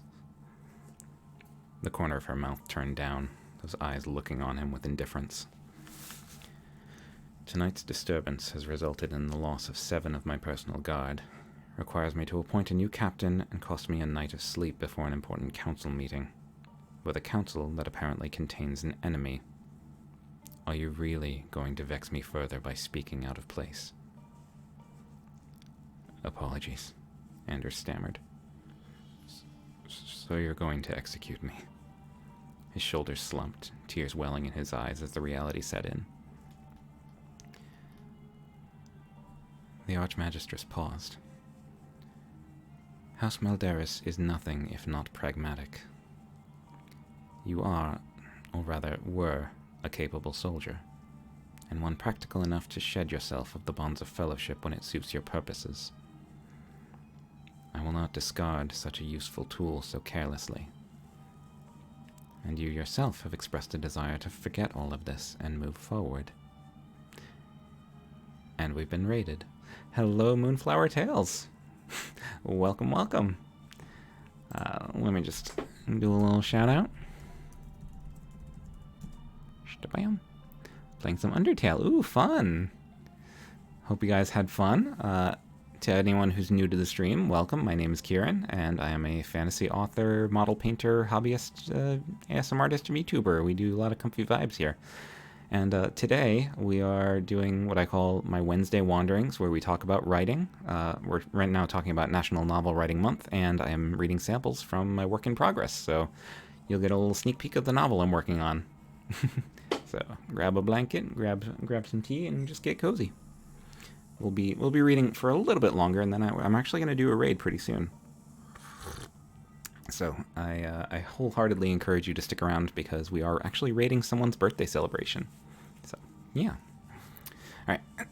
Let's see. So we're in the middle of a kind of tense interrogation scene where, yeah, one of my flagship characters has an opportunity to execute someone, but is choosing not to. So she says, "I will not discard such a useful tool so carelessly. And you yourself have expressed a desire to forget all of this and move forward."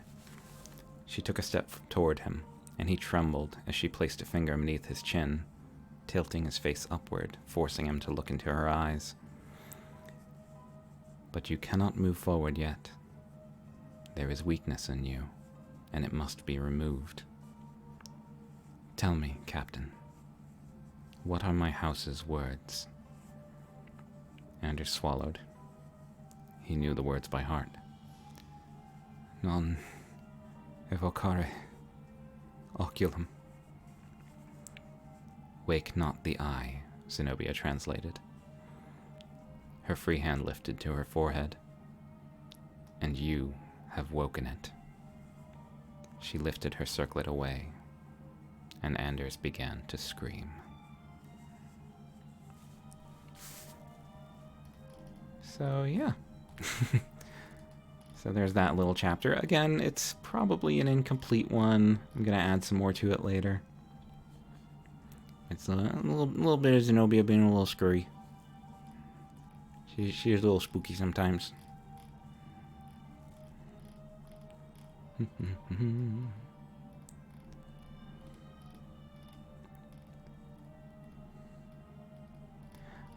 Let's see here. This chapter is a little bit long, but... And I kind of want to read it, though. Oh! Well, Mezzo9, thank you for joining the story. Hope you enjoy your time here. Alright, so... What I'm gonna do... I'm gonna read this kind of longish chapter, which actually deals with the council meeting, so you get to meet the other Archmagisters that Zenobia works alongside. Impressed by how chill you are in comparison to this stuff. You're right, what do you mean?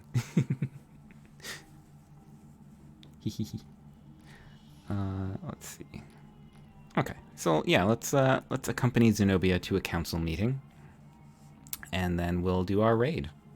So those of you who just came in with the raid, you get to hear a little more writing sample and a little more of the content we do here on this channel, and we'll go from there.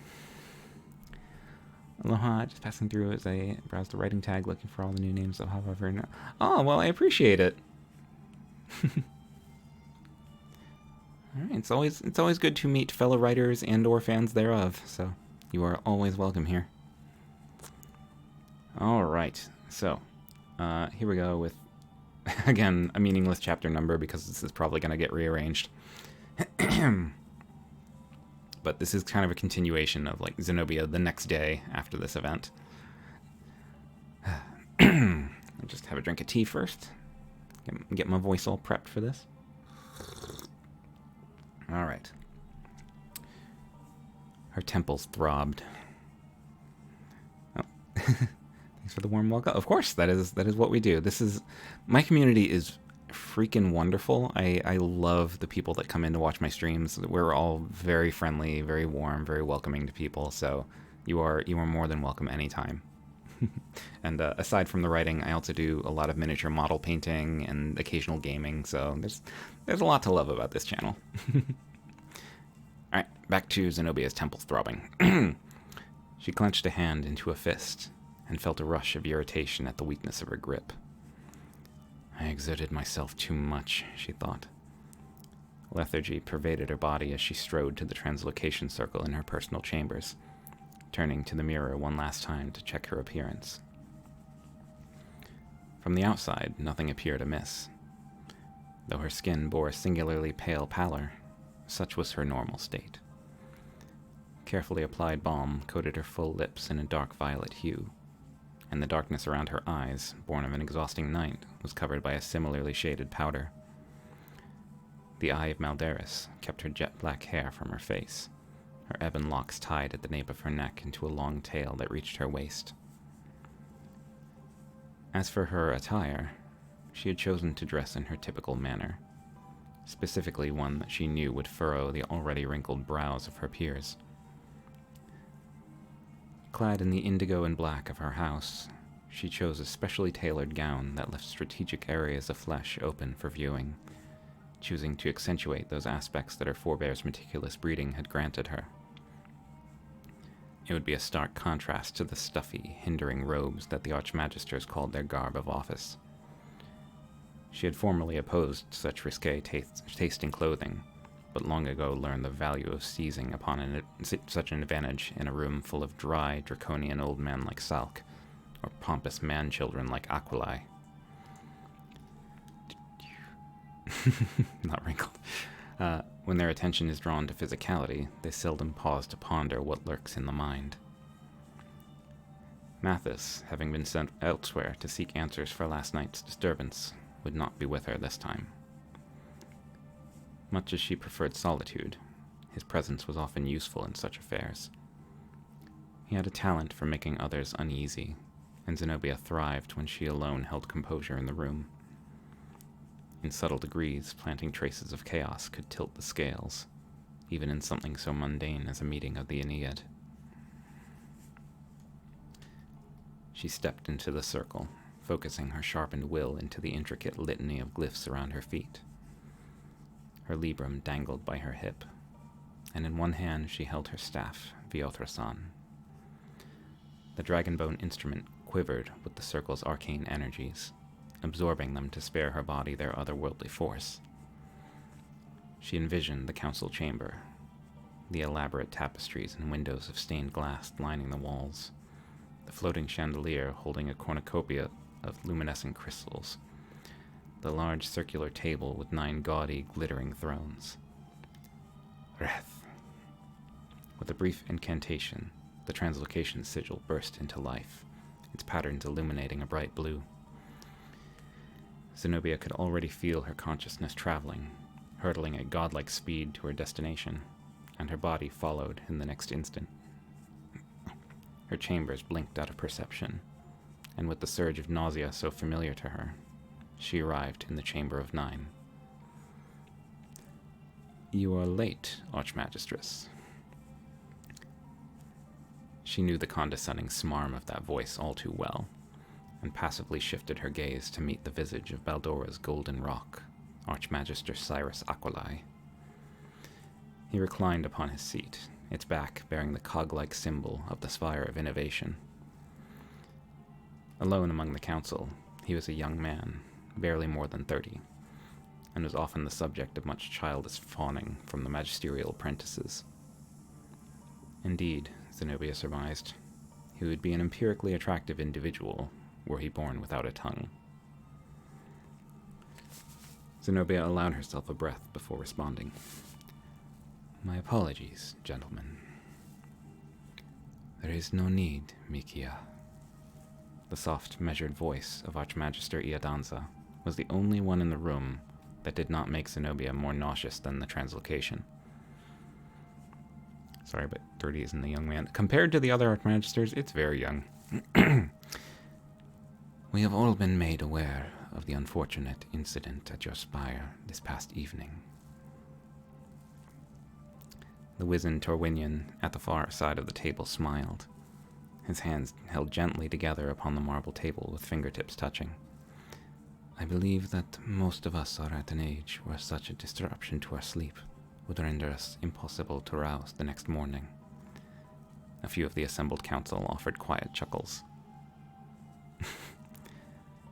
Nodding, Zenobia moved to her seat at the table. "Indeed. Rest assured, the incident is being handled." Iadanza raised a hand, smiling. "You are Archmagistress, Lady Zenobia. Your colleagues of the Aeneid trust you to handle the affairs of your spire, as we handle our own. You owe us no explanation until such time as it concerns the Aeneid as a whole." "Of course," Zenobia exhaled. It was unfortunate that the council knew, particularly if one of the assembled group were indeed behind the attempted theft. Yet, it could not be helped that word would travel. As Archmagister of the Spire of Prophecy, Iadanza was often privy to knowledge that might otherwise remain hidden. Her eyes shifted briefly to her right, where Archmagister Solarian, Lord of the Spire of Secrets, sat reviewing a scroll, seemingly uninterested in the conversation at hand. At his side stood his apprentice.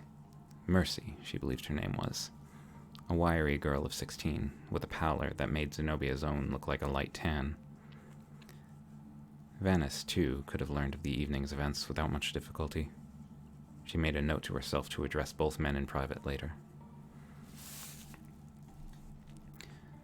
"Let us proceed already," the gruff tone of Archmagister Salk interceded. "We're all quite busy." The elderly Archmagister scratched in irritation at his short, stubbly beard. "Yes," Zenobia noted with a sour look toward the old man. "I'm certain that screaming at 6-year-old neophytes and ogling adolescent apprentices keeps one quite occupied." Maybe getting defensive as I'm almost 30. Oh, I long for the days I was almost 30. Anyway. "True enough," Iadanza ceded. "Now that we are assembled, let this meeting of the Aeneid come to order." He rose from his seat. "Archmagister Serio Iadanza of the Spire of Prophecy presiding." The others assembled, each rose in turn as he seated himself. "Archmagister Rosnim al-Rashad of the Spire of Lore." "Archmagister Alistair Forsyth of the Spire of Alchemy." Archmagister Vanis Solarian of the Spire of Secrets. Archmagister Ardis Salk of the Spire of War. Archmagister Cyrus Aquili of the Spire of Innovation. Archmagister Mortimus Core of the Spire of Calling. Archmagister Victor Norlin of the Spire of Translocation. Zenobia rose tepidly from her own seat, long enough to declare herself. Archmagistress Zenobia Maldaris of the Ninth Spire. In regards to our previous meeting's business, Iadanza began, folding his hands in his lap. The numbers, including the past month's severings, show a marked reduction. 17% less than the annual average. Auguries performed by my spire have noted a dramatic decrease. Accents are hard. In petty crimes upon the lowest tier, and the high probability of continued reduction, confirming the effectiveness of the practice's deterrence. I would like to add, Salk piped up, that my newly established Arc Knights have also been conducting field training there over the past month. Reports provided to me state that their efforts to quell the recent emergence of anarchist cells within the slums played a significant part in the decline of criminal activity. He offered a smile that seemed almost too enthusiastic toward Iadanza. My acting commander tells me that one of his recruits, one Serafina Iadanza, he let the name roll off his tongue dramatically, has showcased outstanding talent in that regard. Do be careful, Salk, Zenobia murmured, just audibly enough to be heard. That beard of yours looks coarse. Try not to get your head lodged that far in Archmagister Iadanza's... Actually, Solarian interjected, as Salk's face turned a distinct shade of crimson. Young Mercy here has been on assignment, observing your Arc Knights for the past several weeks, and she tells me that their crackdown efforts have primarily involved strong-arming taverns for free drinks and fondling barmaids. He smiled a serpent smile, the smaller man seeming much larger as Salk shifted uncomfortably in his chair. Solarian toyed casually with a letter opener in one hand, letting it twirl around each long, slender finger in turn before reversing direction. This captain of yours, Olivier, I believe? Mercy tells me he prefers blondes, and he has the most curious birthmark. Care to guess where? Outrageous, the frail-looking Archmagister Norlin muttered, shaking his head in disapproval. His long, wispy beard seemed almost like a trail of smoke, following his wagging chin. Hardly appropriate discussion for this council. Al-Rashad grunted. Seconded, if it even matters. The dark-skinned, pockmarked Archmagister of Lore folded his arms over his chest, one hand lifting to push the thick spectacles further up his nose. A raggedy-looking owl sat perched upon his shoulder, somehow managing to replicate his master's resting, sour expression. For the rarest of moments, Zenobia was deeply content to be attending a council meeting. She would not have been surprised to see the bulging vein on Salk's forehead burst. Then we shall suspend that matter for the time being. Iadanza calmly looked to Solarian and Salk in turn. I will review your spire's reports and catalogue them with Archmagister Al-Rashad. Are there any additional comments? He looked about the table. Seeing no response, he continued. Now, to begin the day's business. His attendant, a guardsman bearing the 3-starred sigil of House Iadanza on livery of royal purple, handed him a roll of parchment, which Iadanza unrolled. Ah, yes. My spire has observed a potential danger in the southwest, near the coast. For some time that area has been occupied by the Gautari, though they have seen fit to remain close to the ocean. He frowned. The Oculus has shown a likelihood that this will not remain so. We are still ascertaining the possible reasons. Archmagister Aquili. Aquili straightened his posture. That coastline falls within the dominion of your house, and there are a few settlements nearby which may be in peril. I see. Aquili seemed unfazed. I will notify my brother and request that he send aid to the affected region. If your spire can narrow the probability of the Gautari's intended destination, that would be of great help. Of course, Mikio. Iadanza nodded. When the stars are right, I will invoke the Oculus Astra. It will almost certainly provide the answers we seek. If I may, Zenobia spoke up. Cyrus met her gaze, and she bristled. The young Archmagister's eyes always unsettled her. Eyes of gold were nearly always a sign of angelic heritage, and there were few things that irritated her more. I have extensive experience in dealing with Gautari. You do not seem overly concerned to learn that a band of them could move on your lands. They're savages with spears, Salk offered, waving a hand dismissively. I've dealt with them myself when our armies crushed the few who strayed too far from the sea. I'm certain they seem quite harmless to those staying safe behind the artillery lines, Zenobia spat back. But these savages also breed some of the deadliest warriors on NaNoWriMo. Salk grunted. Well, this is a change from the ordinary. Lady Zenobia showing respect to something. I respect those who earn my respect. Her eyes flashed together with the ruby of her circlet. I respect warriors who spend every waking moment seeking greater heights of strength, rather than cowards who pull up their skirts and flee behind city walls. Ignoring the old man's furious glare, she looked instead to Idanza.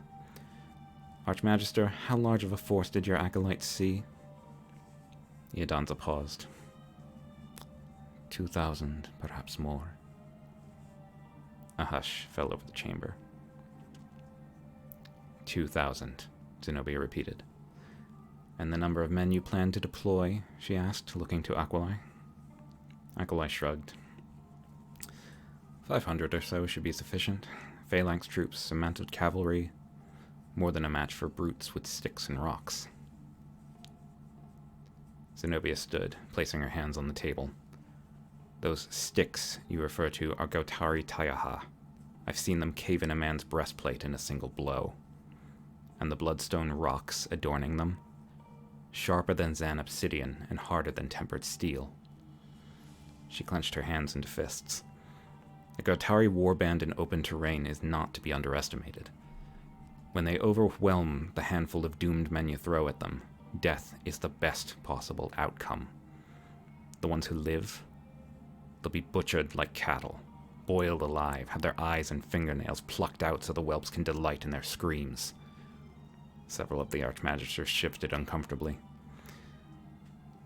What you do with your lands is your prerogative, Archmagister. But if your incompetence turns thousands of commoners into a bloody feast, your bannermen will not forget, and neither will we. Those golden eyes regarded her for a moment. Duly noted, Archmagistress. He ceded at last. I will see what more Archmagister Idanza can tell me of the warband's movements and respond with appropriate force. He looked to the other members of the council. All the more reason for us to hold a vote on the Fatebringer project. My artificers have perfected our prototype, and we need only your approval to move forward.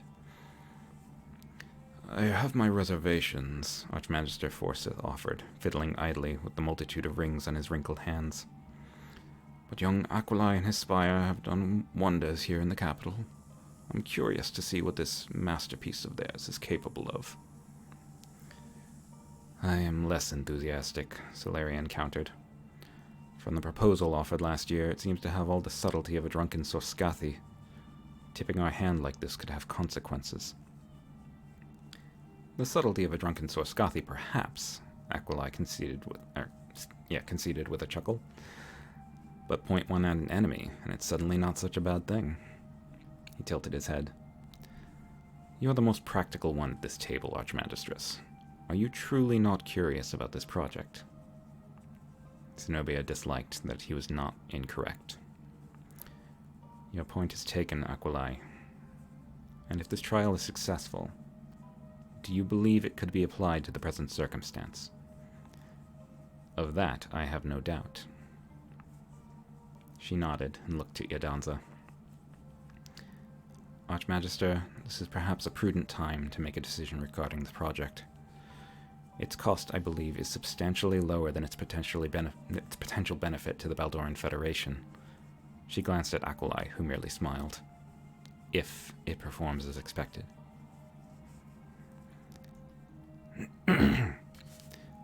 Lower than its benefit, perhaps, but a cost of this sort is still unacceptable.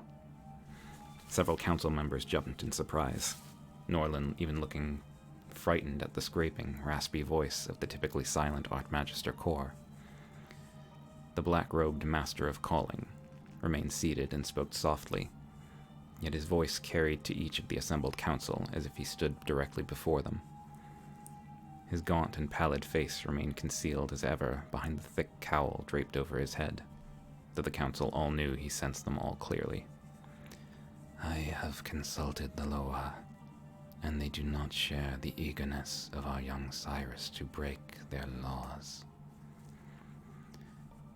With respect, Archmagister, Zenobia responded, frowning. We wield the arcane. Breaking these so-called laws has enabled us to establish our own. It is what places us above other avenues of magic, which cling to the archaic and outdated. Your disdain for my spire's art is well documented, Maldaris, Kor murmured. Yet we remain essential as Baldora's last remaining tether to the natural order. Meddle with the natural world, and it tends to meddle back. Bah, Salk waved a hand. Your Loa haven't told this to any of us. Because you have forgotten how to listen. If they wish for a say, then they can appeal for council seats of their own. Salk smacked the table with one hand. Until then, it sounds as though Archmagistress Maldaris is seconding Archmagister Aquilai's motion for a vote. Let us make it. One by one, each of the assembled council nodded. Very well. Very well. Sorry, wrong guy. Yadanza sat back in his seat. As per custom, as Master of Prophecy, I shall abstain from this vote, excepting a tie. The remaining council members will vote, and the majority shall decide our course. In the matter of Archmagister Aquilai's Fatebringer demonstration, what say you? Opposed, Alvarshad declared. For, Forsyth offered dispassionately. Opposed, voted Solarian. For, Salk declared, puffing his chest slightly.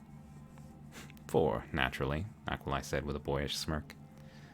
Opposed, came Kor's raspy reply. Norlin hesitated, meeting eyes with Salk before timidly offering for. Zenobia nodded. Finally, a council decision made reasonably. For. So, yeah. So there is my little chapter in progress of the council meeting. Whew.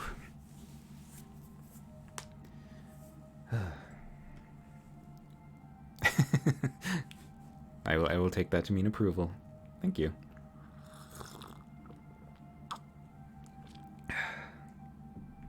So that'll be most readers' first glimpses of pretty much all those council members, because I don't think I have any plans to introduce any of them before that. It's great, good tension building and a strong atmosphere. I'm glad.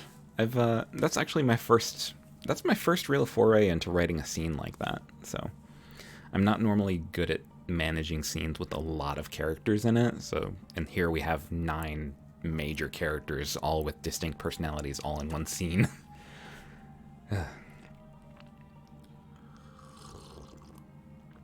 And I think my voice acting skills need a little work too, but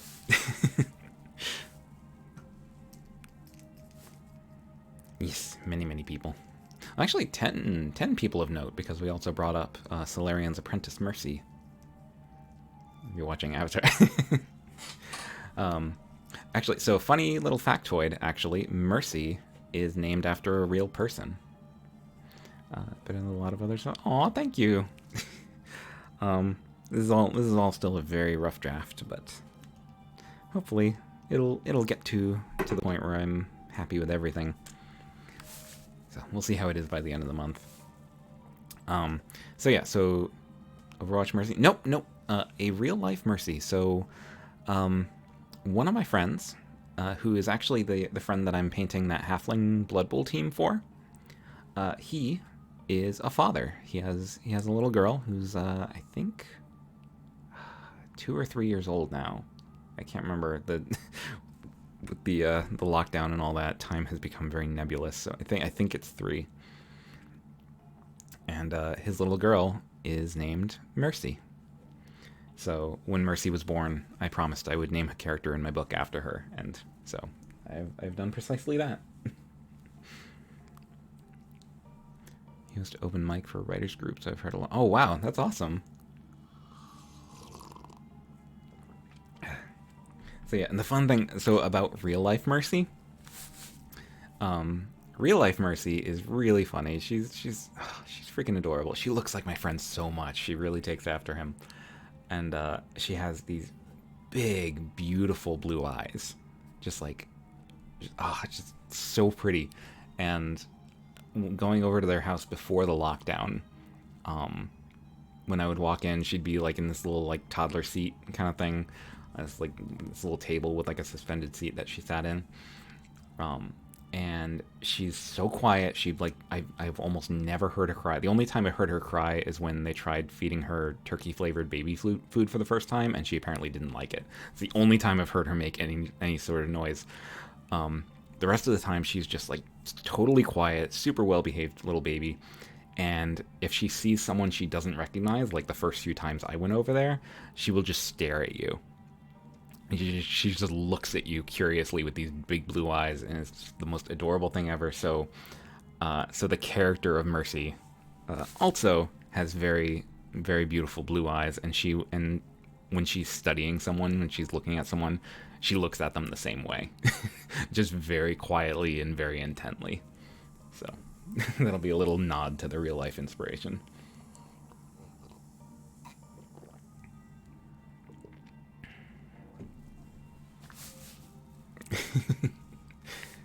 So yeah, and then of course she's not the only character to take real life inspiration. I've already gone into detail about how some of my major characters have elements of me in them, and others have elements of my friends. And of course, with this universe that I've been developing over the past 20 years now, the entire historical backdrop of it is all based on old Dungeons and Dragons adventures I used to do with my friends, as I believe I've said on stream many times before. So, especially with Paige, the main character of this book, being a huge fan of old stories and legends, she's going to make a lot of references to like the heroes of ages past. Most of those heroes are going to be characters that my friends played in my old D&D adventures with them. So that's all making it into the books. Mercy now holds my heart in her tiny hands. Aw, yeah, she's freaking adorable. Actually, I'm not gonna show it on stream, but I just saw on social media my friend posted Halloween pictures of Mercy. She was Elsa, and my friend, he went trick or treating with her, dressed as a Vault Dweller from the Fallout series, with a little like cardboard Pip-Boy on his hand. It was awesome.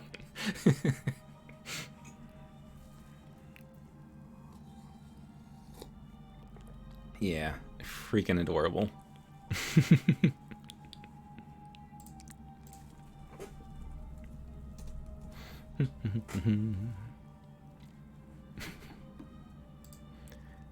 Which vault? I am not sure off the top of my head. I just saw him from the front, and I didn't see the vault number. And it appears that... Wow. Okay, so I initially went in with the goal of at 7 o'clock doing a raid, and so I was a little worried about running over. It appears the person that I intended to raid is not on at the moment, so what I'm going to do, I'm going to put up my Be Right Back screen real quick, because I have to take a quick little bathroom break. But when I come back, I will double check on that, and then if they're really not on yet, then I will, I'll just do a little more reading, or something like that, if y'all are up for that. So, just stay put, and stay comfy, and I will be right back.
And I'm back.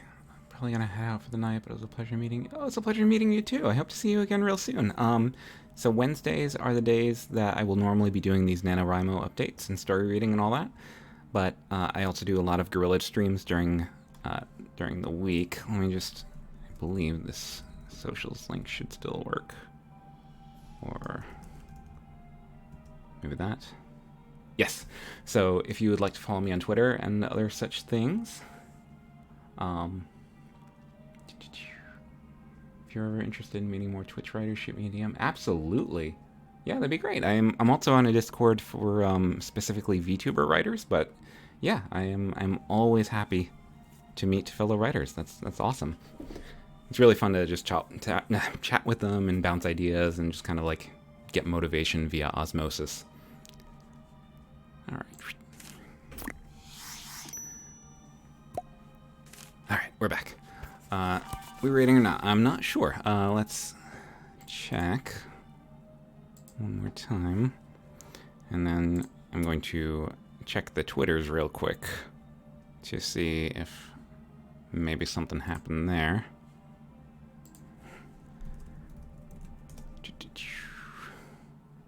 Derp. Just checking the Twitters. Hold on one second.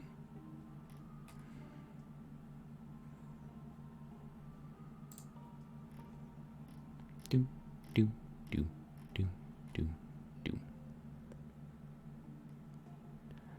Let's see. Okay, so I mean, she is still scheduled to be on. So I guess I'm just going to keep going a little bit longer, and then we'll just go from there. I could also go to the painting table as well if my voice is tired. So let's see here. Yeah, accidentally closed the tab and missed the end of what you said, but I've DM'd you a link to. Okay, no problem. Yeah, so just bottom line, I would love to talk to other writers. It's a lot of fun. So I'm part of a Discord for VTuber writers as well, but I'm looking to, even though I am still a VTuber, I am looking to reach outside of the VTuber community to grow. I've subscribed to YouTube. Oh, thank you so much. I really appreciate that. I eventually, at some point, will probably move there permanently from Twitch, just because I have had issues with how Twitch does certain things, but I also hate admitting that Twitch's interface right now is a lot more user-friendly and it has a lot better features at the moment. So I'm hoping for YouTube to catch up on that. All right. So yeah, what I'll do, I'll read one more thing, I think. Let's go for a classic. To see you around both on Twitch and the server. Oh, thank you so much. That's really sweet of you. Yeah, we'll definitely keep in touch. And like I said, every Wednesday I'm going to be doing my Nano updates, and then Friday I have the Friday fun times where I kind of just do whatever I feel like, whether it's writing, reading, gaming, painting, whatever I feel up to doing in the moment. And we just kind of hang out and have a nice cozy Friday night. So, and I'm do a lot of Gorilla streams in the meantime that I'm not scheduled for, so just feel free to check my Twitter for updates on that, because if I'm going to do a Gorilla stream, I will announce it ahead of time. All right, so let's go for some classic Zenobia. Straight from the Librum itself, the Librum Occultus, the Diary of Zenobia Malderas. I'm tripping over words so much tonight. I think part of it is that I'm flustered because I went into this terrified, because I've done story reading on stream before, but I've never done it with the story up on the screen. So people are literally able to see my writing, and that terrifies me. So this is my attempt to kind of break out of my little box. Oh, thank you for the good luck. Yeah, it's supposed to be, spoilers, we're scheduled to raid my friend Kashoara, or Kes. Her birthday is today, and she's supposed to be doing a birthday stream right about now, but it does not appear to be on yet. So yeah, Flustered Wolfman writes good. No, Flustered Wolfman writes okay. Let's see here. So, Fear is kind of spoilery now. Those Who Remain is fun, but it's spooky. I might do On the Weakness of Sentiment. That's like the quintessential classic Zenobia story. That's always a good one. That was the very first journal entry I ever wrote for her, and it's the first thing I show everyone who wants to know who Zenobia is.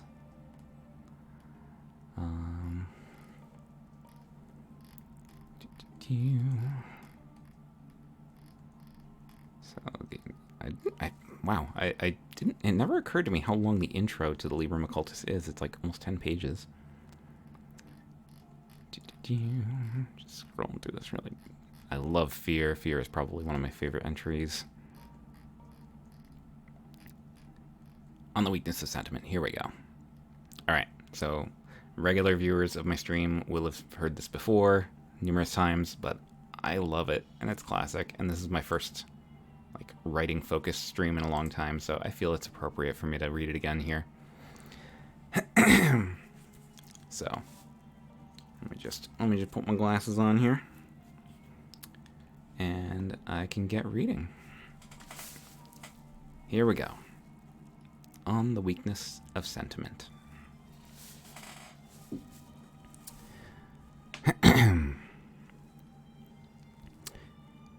Years ago, my father instructed me to travel outside of Baldora's walls.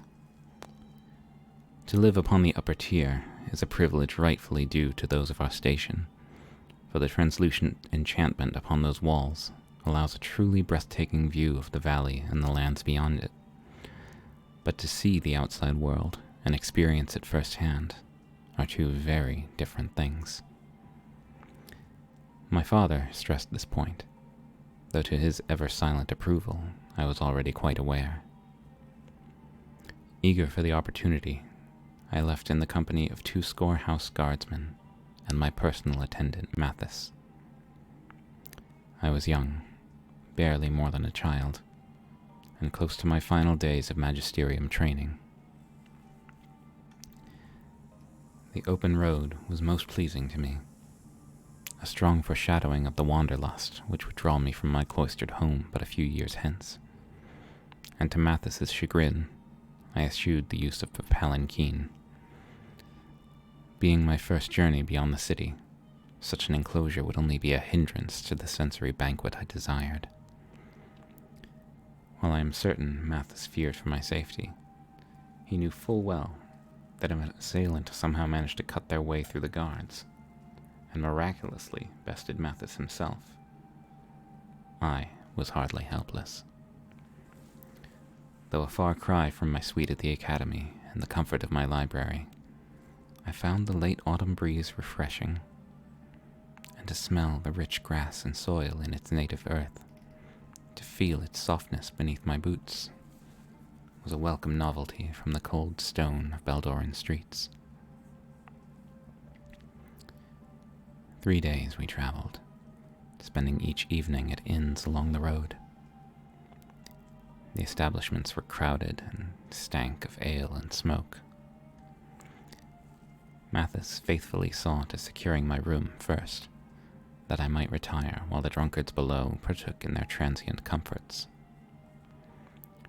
On the third night, however, I had no sooner changed out of my dusty traveling clothes than I heard the rhythmic, almost mechanical rapping of Mathis's hand upon my door.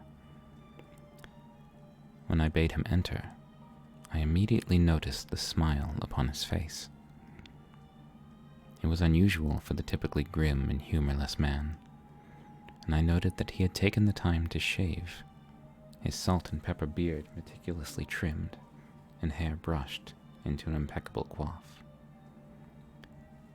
My initial assumption was that I was not the only noble to be patronizing the inn that evening, and that perhaps he wished to make himself presentable for what I dreaded would be an evening of pointless conversation.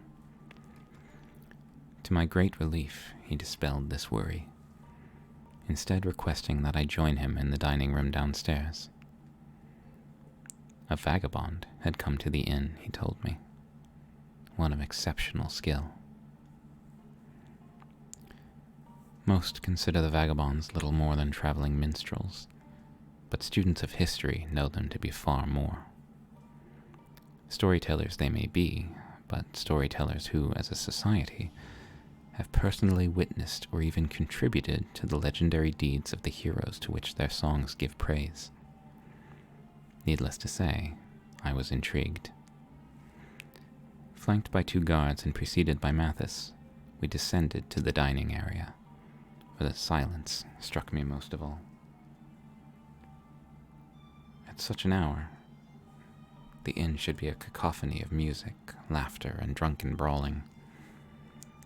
Yet the patrons were gone, and only a single table was set, lit by a single candle.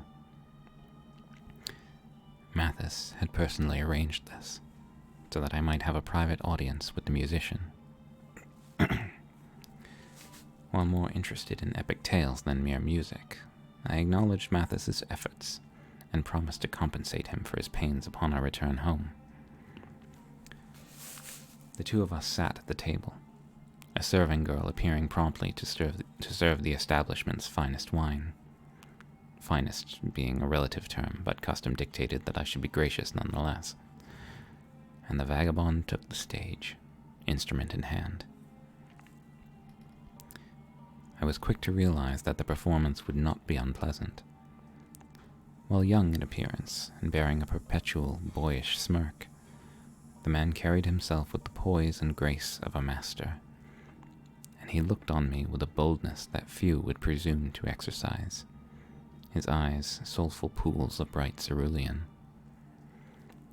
His instrument of choice, a harp of stark white sylvan oak, sat in his hands as though it were an extension of his body, and I was forced to acknowledge the breathtaking beauty of the intricate craftsmanship, its frame painstakingly carved with scenes of epic battles and poetic verses in the Sylvan native tongue. Archaic woodland tribals they may be, but even the most dispassionate individuals must concede that the quality and beauty of Sylvan instruments is second to none.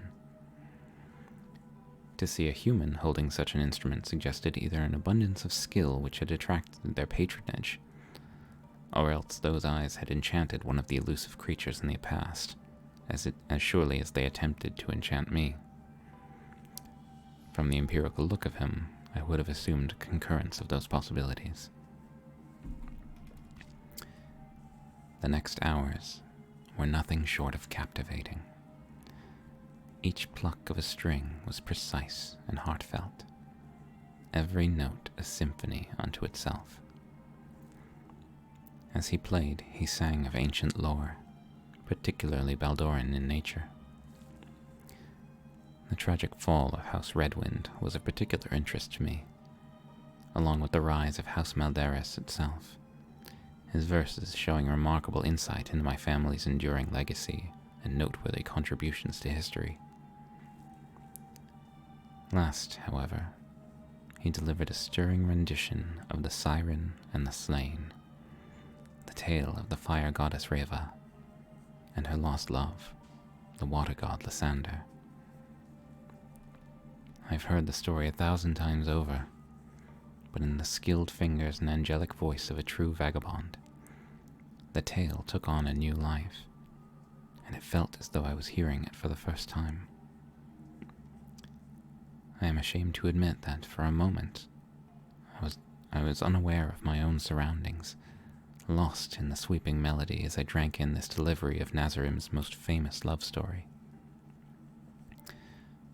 I'd almost not realized it, but to my astonishment, as the final note echoed and faded into the air, a single tear had rolled down my cheek.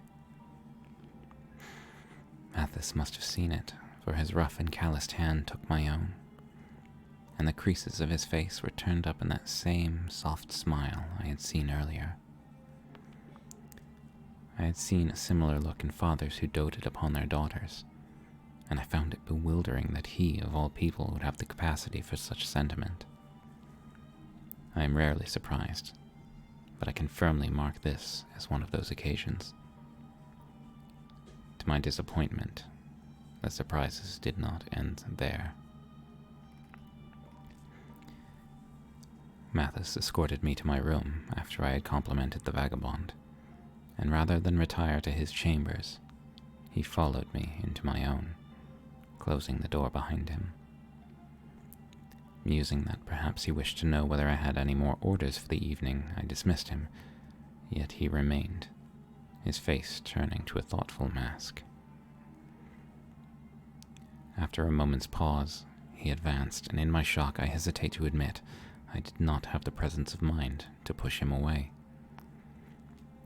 His arms wrapped around me, a hand moving to stroke my hair with uncomfortable familiarity, and in his steel-gray eyes I saw the glimmering of an emotion which, at that age, I did not fully recognize. Then, the odious words passed his lips. "I love you, my lady." Silence hung about us as a heavy curtain, banishing all other sounds to make room for the accursed utterance. I remember staring at him, not recognizing the man before me, the man who had served my family since before my birth, who had obeyed all commands as a faithful hound, who had committed grim tasks that would turn a seasoned knight's stomach at the will of my father. This was not the Mathis I had known. This was a facet of his personality I had thought non-existent. Love and romance were the stuff of song, of little use within my house. Yet here was our most stalwart servant, holding me as a fabled hero might hold a starry-eyed waif, caressing me intimately and placing his crude hands upon my developing form. Mathis had made a grievous error. I was no such girl. I am Zenobia of House Maldaris, who from infancy has spurned the touch of others. Zenobia of House Maldaris, whose only love is the arcane and the beautiful power its mastery brings. Zenobia of House Maldaris, who commanded powers that Mathis, in his hapless stupor, should have considered. I remember the sweet scent of wine on his breath as he leaned in to kiss me, mingling with the rich musk of a day's travels upon the road. And I remember the acrid stench of burning hair and flesh as I called forth the flames. How sharply his screams cut through that oppressive silence. How relieved I was that he lurched away and crumpled to the floor, though I felt the violating hands upon me even in their absence. He flailed and kicked, clawed at the flames in his own immolated flesh, even as he must have realized the futility. Ordinary flames can be stamped out, even flames conjured by mundane avenues of magic, but not mine. Like my house, they are everlasting, extinguished only when we will them so. He lay helpless at my feet, writhing as the fire consumed him, pleading for mercy he did not deserve. I eventually willed the flames away, but not before the pause, those precious moments of willful inaction, to let him absorb the weight of his treachery. To this day, I do not fully understand why I allowed him to live. In my later travels, men and women have died for lesser transgressions. Perhaps the vagabond's songs had stirred some sentimentality in me after all.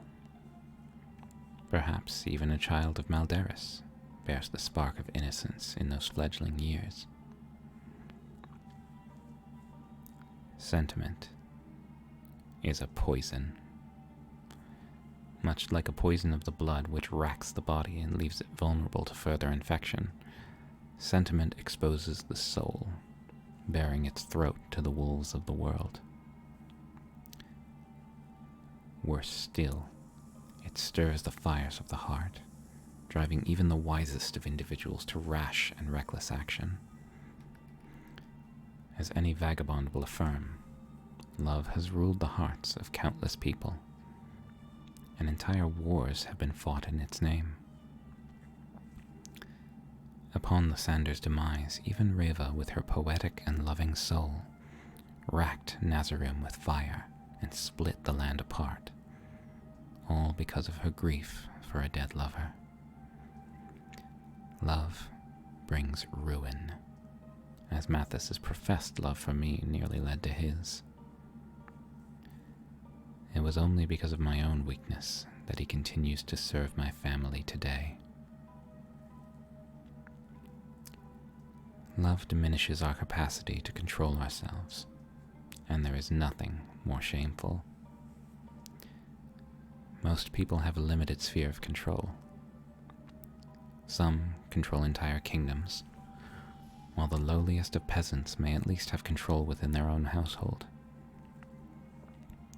Even a homeless, nameless wretch may find some semblance of redemption in controlling their own actions, but a fool in love lacks even that quality. It is the gateway that leads to excess, and the fire that burns too brightly will extinguish itself long before its normal time. Perhaps it was my own naive, childlike love for the once obedient Mathis that nearly led to my own misfortune. To this day, my skin crawls to think of what he intended for me. How he intended to use me with the shallow claim of sentiment as his excuse. My greatest solace is in the example I set from that night onward. For all who now look upon Mathis's ruined face will know the price of weakness.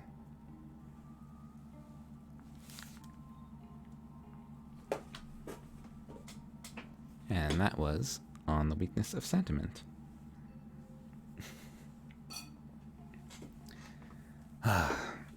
Oh, one of my old favorites.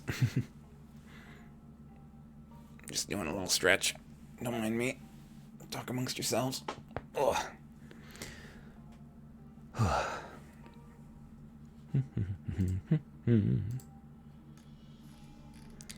So, let's see.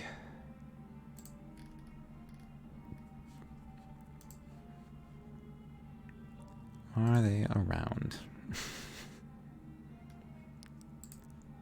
I'm gonna feel terrible if, like, I end up going offline and suddenly that's when they go on. You loved it. Aw, I'm glad.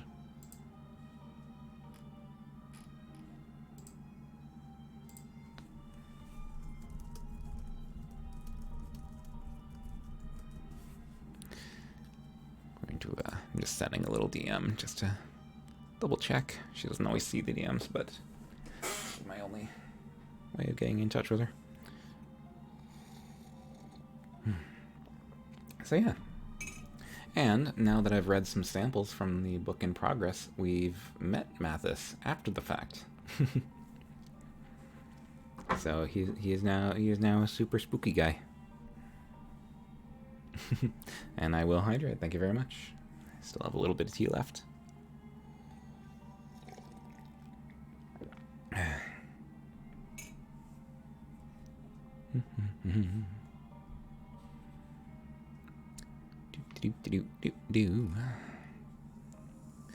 Yeah, because according, I mean, there've been no announcements about it being canceled. So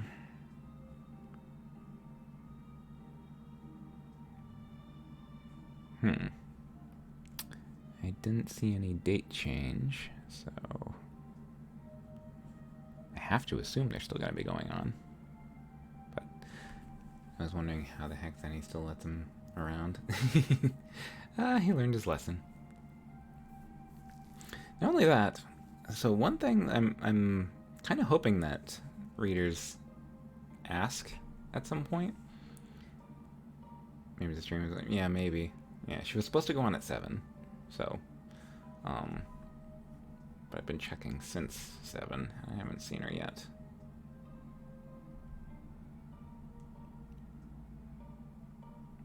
Although I have to remember to check my entire followed channel list, because I remember one time I intended to raid someone on a special occasion, and I didn't see them because they usually had a following kind of like mine, where it's like usually single digits, sometimes getting up to like 10 or 11.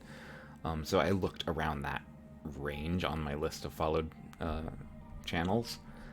Little did I know, because it was a special occasion, they had actually gotten a massive raid, so they were actually like at the top of my list, and I just didn't see them because I wasn't looking there. So this time around, I'm not making that same mistake. I'm looking at my entire list, but I do not see them. They sigh. Can't hear that name and not think about the YouTuber about that. I do not know who that is. But are they also a very spooky guy in a fine hat and a skull mask? Because that would be pretty cool. But yeah, actually in this book, Mathis is going to play a pretty substantial role in the story. Not to the point of being, one of the main protagonists, but he's definitely foremost among the supporting cast. Actually, I can't wait to introduce a lot of the other characters that are going to be involved. Because, obviously there's the other council members. Some are going to be bigger than others. I'm just paranoid, but I wonder if Zenny got paranoid over him. Maybe. I don't know. Let's see. So, yeah, it's going to be so much fun. Because it's not too spoilery of me to reveal that at some point Paige and Zenobia will meet. I've seen men go through similar things and still dare to keep trying. Ugh. You've seen men get burned alive and still...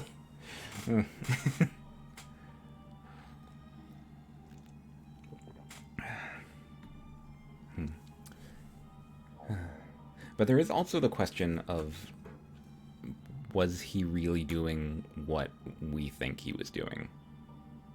That is another question. So it's something, it's kind of a question that I want to leave in the air, the idea of the narrator and what was their perspective on it. Electric cords and stab. Oh, geez. Well then.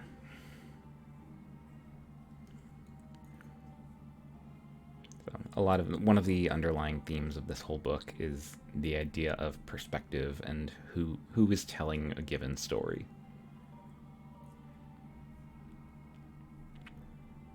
So.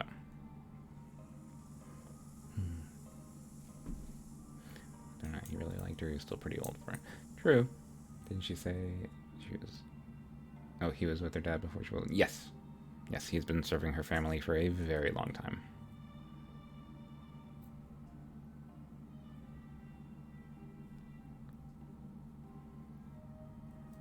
Sound pretty sus, spooky man.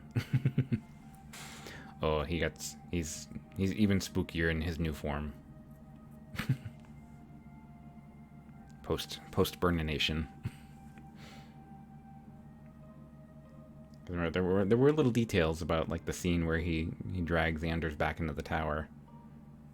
There was like talk about razor-like talons and the fact that like some guy's head got turned around and another was decapitated and his head was thrown across the room. It was like all in an instant.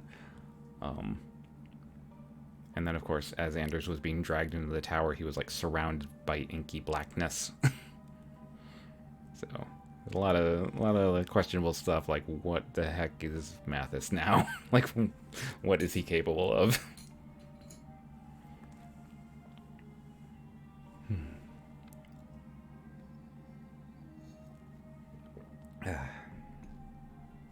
Double spooky, yes. He very appropriately wears this skull-like death mask. Although I like my image of the rest of him as like, aside from the mask, the rest of him he wears like a very finely tailored suit and like a top hat. He's dressed like a very dapper gentleman.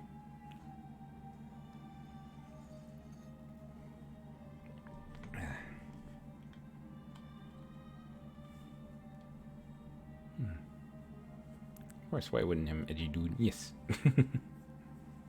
Well, I mean, he is the personal servant slash bodyguard of one of the most powerful people in the Federation, so.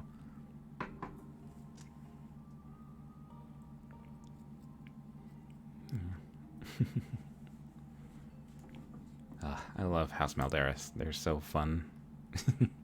Terrifying, but fun. And like the whole idea of they don't answer to the other major houses of the Federation. They're just kind of like, they rule their lands with complete autonomy. They can kind of do whatever they want.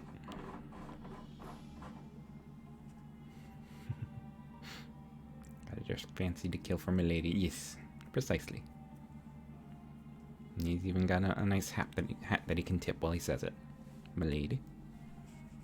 Well, I don't have a hat that I can actually tip, but strong pride.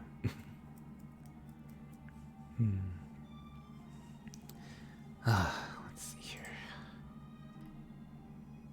Still not on. Arg. Yeah, I'm gonna be really sad if I go offline and only to find out that she does end up going on. Oh god, please no. Please no what? Lady as he stabs someone. No. Actually, like, you're gonna raise an eyebrow at me saying this, but I actually really like Mathis as a character. Through this book, you'll learn a lot about him, and he's actually pretty interesting. So it's kind of like in Game of Thrones, how I tell people that, oh yeah, my favorite character is probably Jaime Lannister, and people who've only like learned a little bit about the character will be like, what are you talking about? He's awful. But then it's like, no, keep reading or keep watching the show, and you'll find out why I like Jaime Lannister so much. So Mathis is kind of the same way, where it's like the glimpse that you've gotten of him paints him in a very negative light, but there's some stuff that you don't know. So you'll see. You will see. What? I did what? What? What's going on? What's going on in chat right now?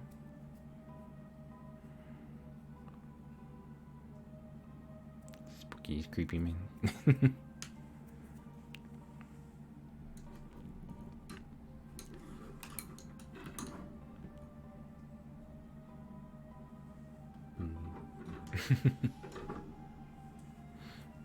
Just wait and see.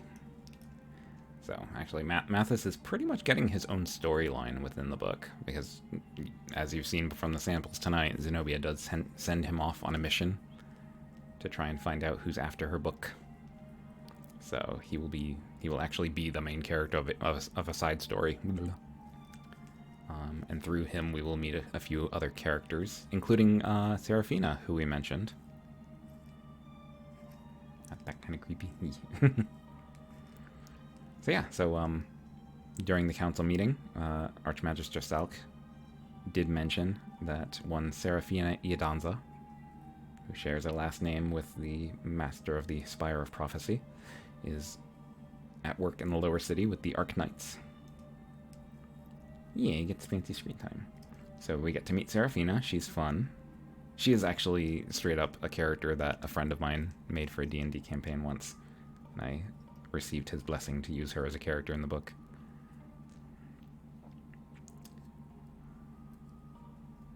Not too focused what happened to him.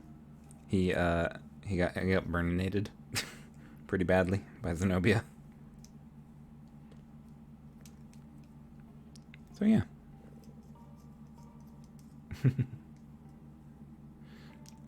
And Mathis is himself a figure of folklore. So there'll be one chapter I have planned, actually, where Van comes back to White Barrow and tells stories, and one of them will be about a folkloric figure from the far northern reaches of the Federation, which is known as the Silent Weald. And that story is the tale of the Reaper of Gallows Reach.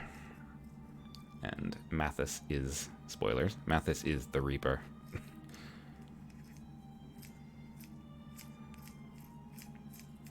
So yeah. So I have the chapter written somewhere in a separate document where Van tells the story to the rapt attention of a crowd, including Paige. She's sitting there listening to it.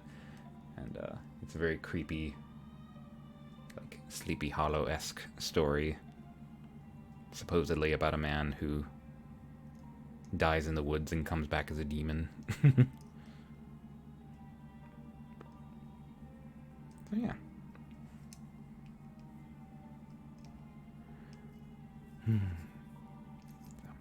There's so many elements of this book that I can't wait to see the light of day. It's actually, Seraphina's a lot of fun. There's like a couple other characters you haven't even met yet. Y'all don't even know what kind of characters I got in this book. Oh my god. Paige the Precious. Yes. So yeah, I don't mind revealing a couple little details that might whet the appetite.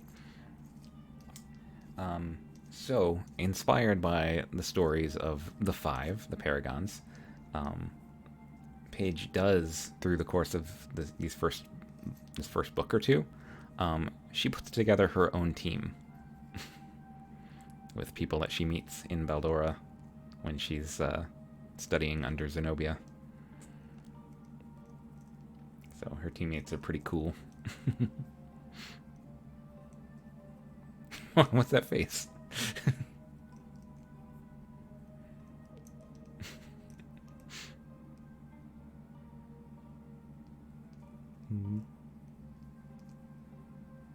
Why did he get his face toasted? Because he hugged Zenobia and she was not having it. Nothing. So yeah, so the two members of Paige's team that I'm comfortable telling you guys about, because another one is kind of a spoilery kind of thing. So one member of the team is actually Seraphina, and she's really cool. El Diesel, hello, welcome. I've done a lot of story reading tonight, and right now I'm just kind of like sitting back and just kind of talking about different elements of the story. So yeah, so Seraphina's great. She is the daughter of Archmagister Serio Iadanza, who himself is Master of the Spire of Prophecy.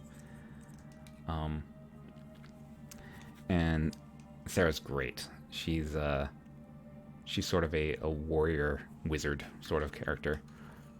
Just lurk tonight, got some work to do. Oh, no problem. Enjoy your lurk. So in Seraphina's case, she is Torwinian, much like her father, obviously. Torwinians are sort of like elves, sort of. They're sort of like city elves, and the island of Torwinia is very much based off of Renaissance Italy and Spain. So that is thus the terrible accent I tried to do when I was reading. So yeah, so Seraphina has this kind of like Renaissance Italy warrior look to her, and her main weapon is an espada, which is like a Spanish rapier. That is, the blade is inlaid with runes that glows when she attacks. So.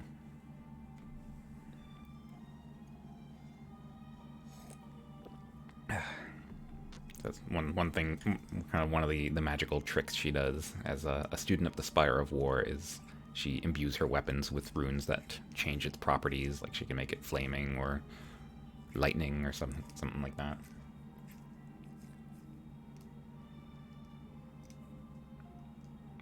Same moment. Yeah, I am using like real world weapon terms. Like when Zenobia mentions the Gautari Taiaha, the Taiaha is a Maori weapon in the real world. It's like a combination fighting staff / spear. Espada. Yeah, so Serafina uses an espada as her weapon. And so she is a student of the Spire of War, which falls under the jurisdiction of Archmagister Salk, who's that really gruff old man that Zenobia hates. Spanish is pretty close to my home language. Oh, yeah. And then another member of Paige's team that I'm comfortable telling you guys about is actually a student of the Spire of Calling, which is, if you remember from the sample that I read, the spire belonging to Archmagister Mortimus Core, who was that really, like, raspy, quiet dude who talks to Loa.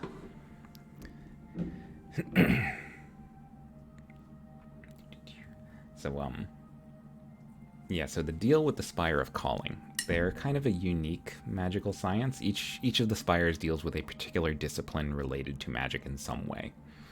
And the Spire of Calling is sort of like if Zenobia's Ninth Spire didn't exist, the Spire of Calling would totally be the black sheep. It kind of stands apart in that it's more focused on nature rather than, like, bending the laws of reality. Basically, calling entails sending your voice out into the ether and calling things to your side. So a skilled caller can do things like summon nature elementals, like fire elementals or rock elementals, things like that. And then, of course, it also has a sort of a foot in the spirit world, where you can talk with the spirit world and commune with otherworldly creatures. And that includes the Loa, which are like nature gods. So yeah, so Paige's teammate from that is actually really fun. I like him a lot. His name is Fergus Dunweir, and he's sort of like that nerd in school who gets picked on by the other kids. That's sort of his character at first. So when we first meet him, like, because he is a magic user, and because he is training at the Magisterium, he is from a noble house, but it's a lesser noble house that's, like, subservient to others, and so he's sort of at the bottom of the totem pole there. So he gets kind of kicked around a lot because of that. And then along comes Paige, who is a commoner, but since she's at the Magisterium, she has to pass herself off as a noble. Zenobia, spoilers, Zenobia has some paperwork forged to make it look like she's from one of the noble houses that's loyal to House Malderis. And, another raid. Toilan, hello, welcome. Welcome to the stream. We've been doing a lot of story reading, and now I'm just, like, talking about some elements of my book. But welcome. We've, partially been waiting around for someone that I intended to raid, but they still haven't gone on. They were scheduled to go on over an hour ago. But, oh no. Anywho. Yeah, story writing is fun.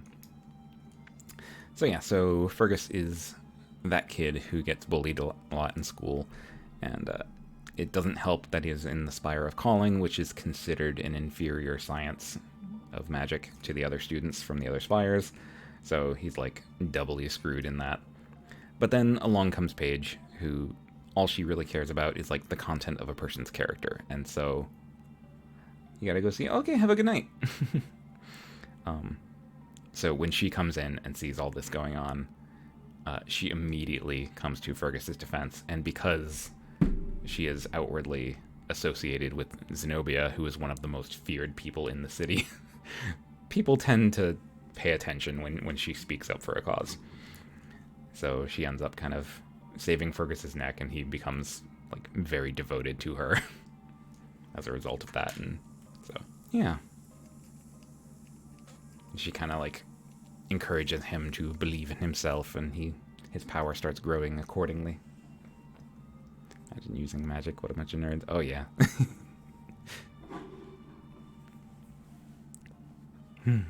Yeah, there's a lot of fun little things within the city of Baldora. Like, even the spires that don't directly use magic use it in some kind of fun way.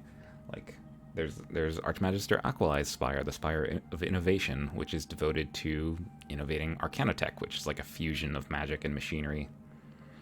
So yeah, so he's basically in charge of Baldora's research and development department, their R&D. So yeah, all sorts of crazy magic devices and such.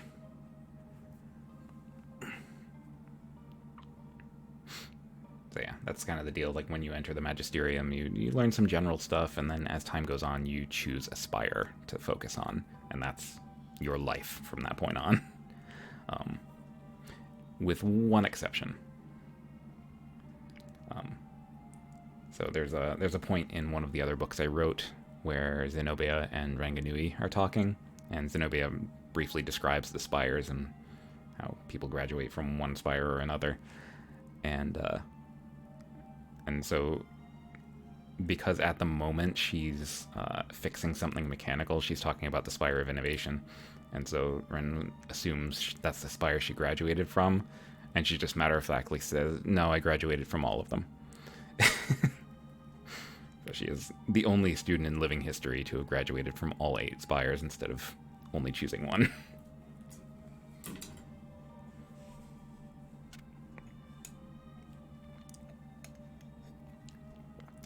Nothing more than anti-magic characters like the main character from Black. I've never seen Black Clover. Overachiever. Not overachiever, just, you know, genius.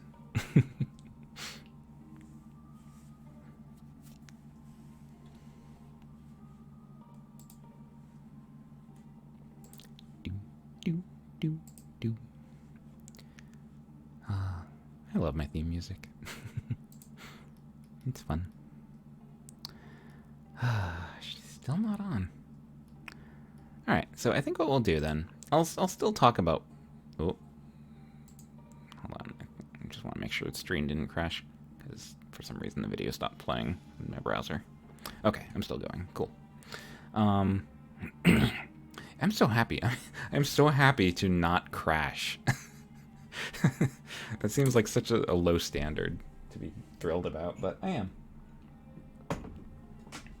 Alright, so what we're going to do, I'll still talk about the stories and stuff, and I'm happy to talk about characters and answer questions or anything you might have. But I'm actually going to hop over to the painting table as well, because there's something I want to finish up. Zinni seems like that one kid from school that can play 6 different instruments and draw and has good grades on everything. Basically, yes. Because, and part of that has to do with her upbringing. So her father in particular demands perfection. Doesn't know how to make friends. Yeah, well, as her father impressed on her early in life, forming emotional attachments is a hindrance.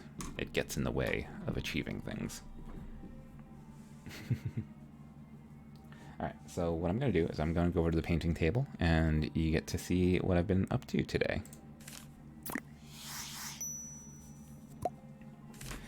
Alright, so, oh, I gotta open. That would actually help if I opened my camera program.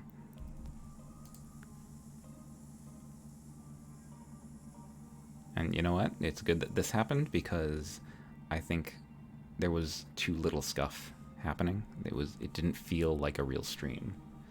Okay, here we go.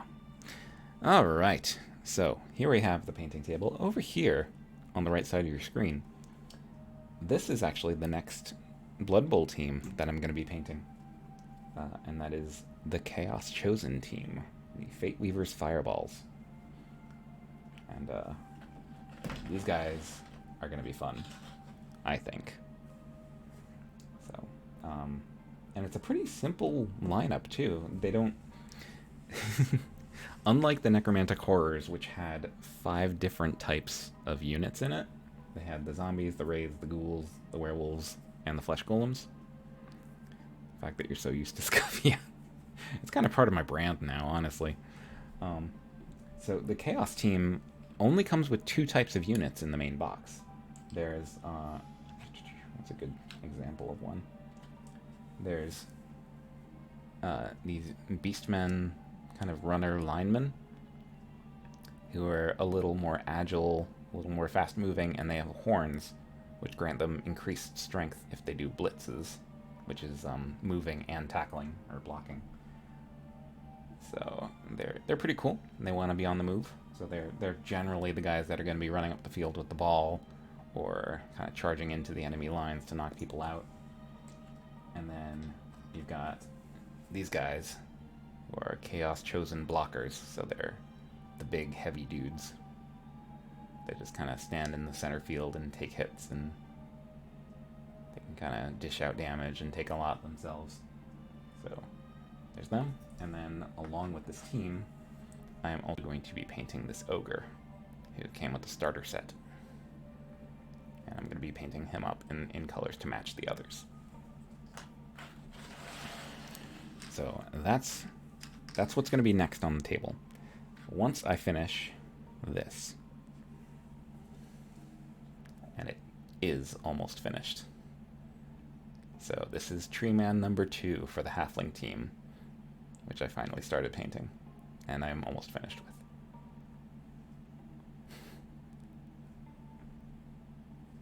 So, by comparison, here's Tree Man number 1.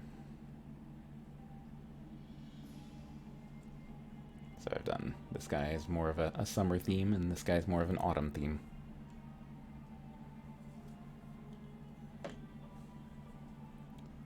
So yeah, the only things I have left to do, I have to highlight the horns, or finish highlighting the horns on his little face mask. And then after that, I just have to paint the base with the muddy soil. And then he will be complete. So yeah. These tree men actually paint up pretty fast for being such big models with so much detail on them. I guess because so much of the model is just wood. Yeah, just my happy little trees. So what I'm gonna do while I'm chatting with you is I'm just going to highlight the horns and then maybe paint the base, and then I think at that point we can call it a night. If Kess is streaming, we will raid, and if not, then we'll just raid someone else.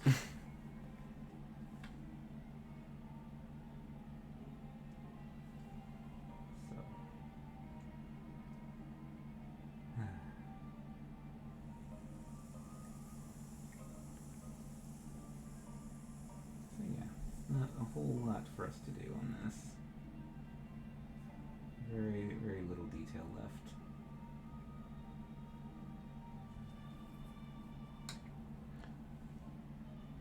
So I'm actually really happy with how the horns are looking. Normally when I do anything that looks like it's made from like bone, like horns for instance, I'll wash it with either black or brown, usually brown. But every now and then, I wash it with my Seraphim Sepia wash. And it looks really nice, I've noticed. Good old sepia. A dad joke. I suppose I could do that.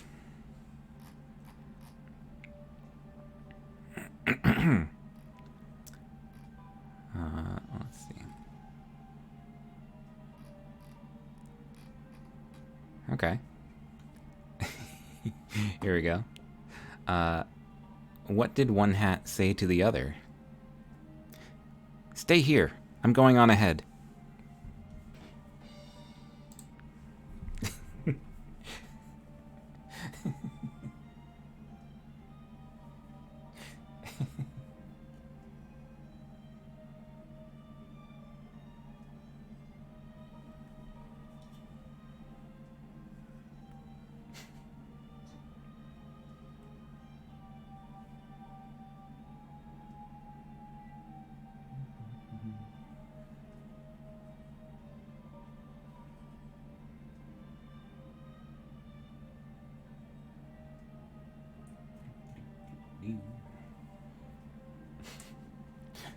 I think the funniest part of telling one of those jokes is just the immediate silence afterwards and just waiting for a response. they love it? Did they not? Either way, I'm having fun.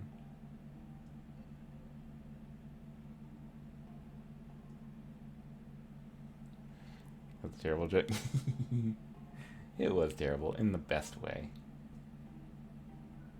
Also, hello Haruka. Welcome, welcome.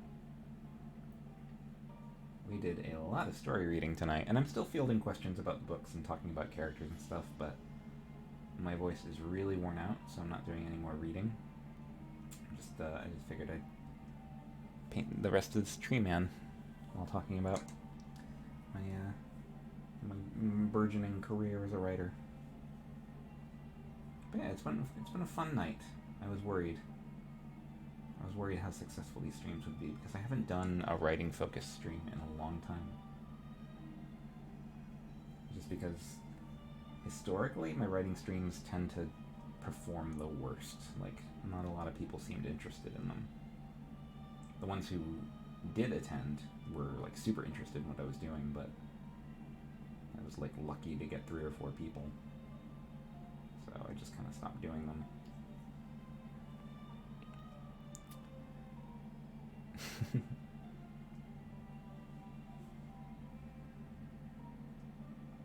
But yeah, it should be interesting. That person Miz who stopped by, I'll definitely be keeping in touch with them and checking out that Discord they sent me. Other writers working on their nano projects.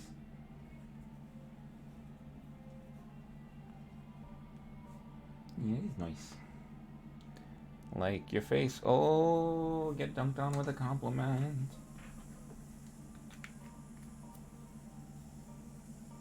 Okay. Where is my polished bone? There it is.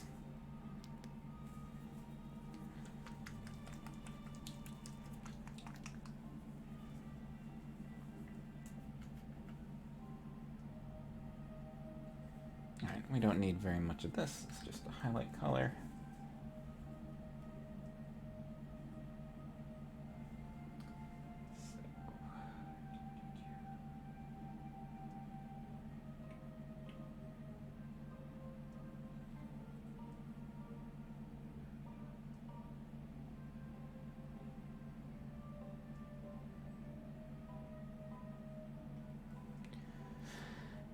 Tell every story ever. No, I mean, if you want me to do more readings sometime, just let me know. I'd be happy to. One thing I miss doing, I miss just like reading stories to a person. Which I suppose you could argue that's exactly what I did tonight, only with, you know, several people.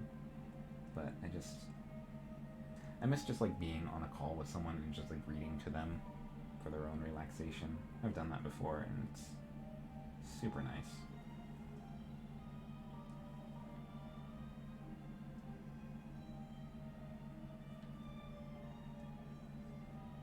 It's very cozy and relaxing.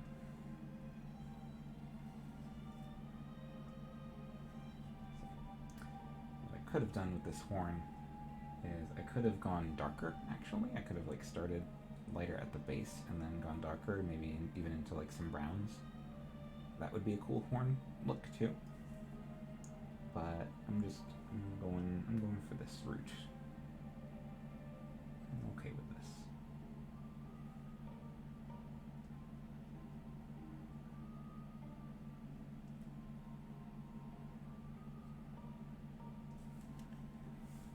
Yeah, it looks pretty neat, if I do say so myself. This horn right there.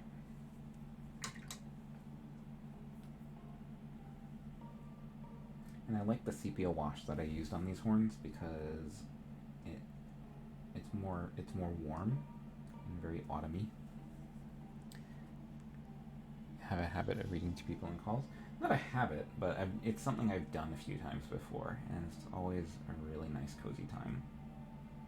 Especially if it's like late at night. Then you just like... I have literally read to people until they fell asleep. And that's really nice. I haven't done it in a while. And I choose to believe that they fall asleep just because they're comfortable, not because they're bored with my voice.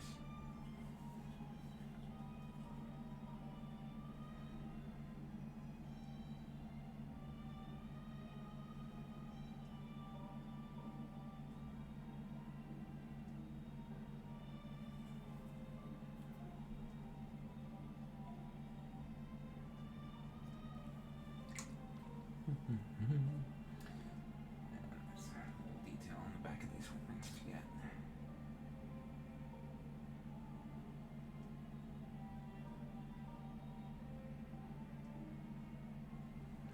And then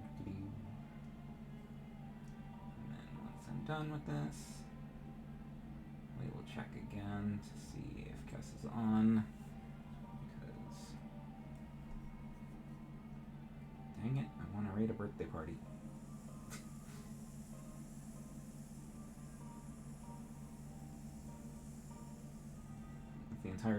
The entire reason I moved back my time today is that so I'd be able to raid right at the beginning of the birthday party. And it didn't happen. I'd be a terrible listener and fall asleep to go, oh, that's okay. Wait to do it all. Thank you very much.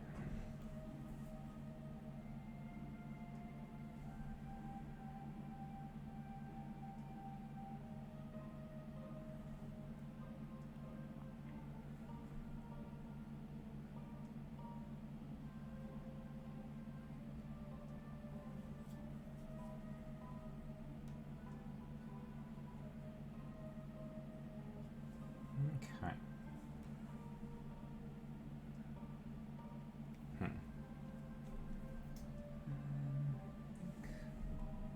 Just got a little more aged bone here. Just reducing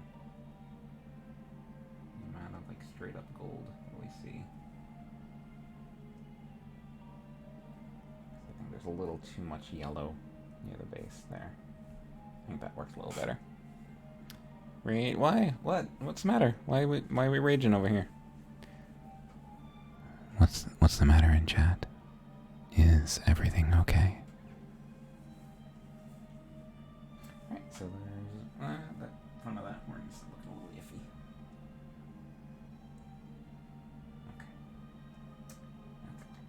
That's a little better. There we go. Alright, so that completes the horns on the helmet. Ooh, there we go.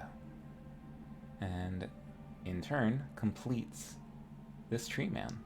All we have to do is paint the base with muddy soil, and it will be donezo. So, let's see. First, I need some blue tack to stick them to something.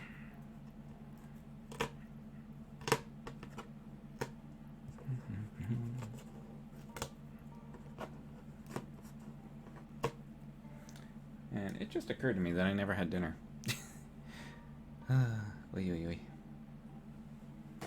So I should probably do that at some point. So you're gonna give me a heart attack someday, and no. Crystal, please don't die. That would be a very bad thing. Okay. So. Alright. So, Mr. Treeman. Stay on this. Boy. What's the matter? What's the matter? What is... Chat's being weird again. You must eat. Why is that? Let's see, where is my muddy soil? Yes, I have found my... Oh god. I have found my muddy soil so I can make this tree man's base look very, very dirty. Okay. In that it is covered with dirt. That type of dirty.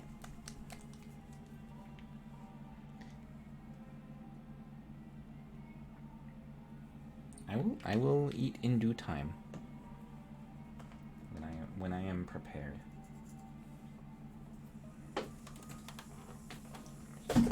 Move this lamp.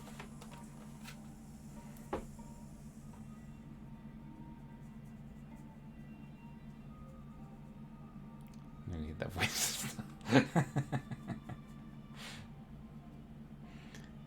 swear to the Lort. Who is Lort? Sounds like an ogre name. Lort Bone Crusher.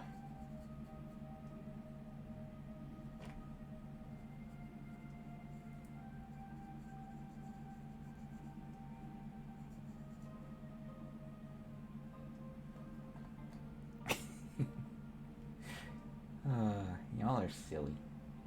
Y'all are being silly billies.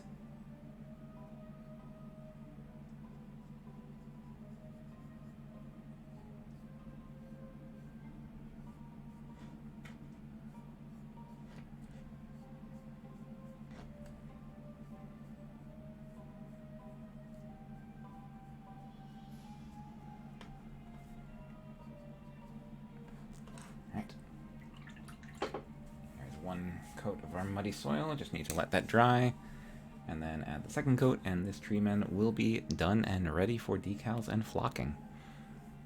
So yeah. Well, hello Dead Serious, I'm Kieran.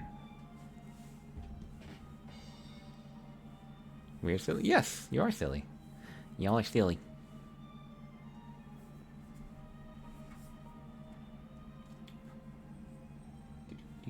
Missed a little bit. Missed a little bit of doit.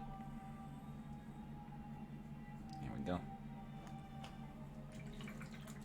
Supposed to be working on commissions. What am I doing? You are watching the most amazing VTuber to ever hit the scene. That is what you're doing.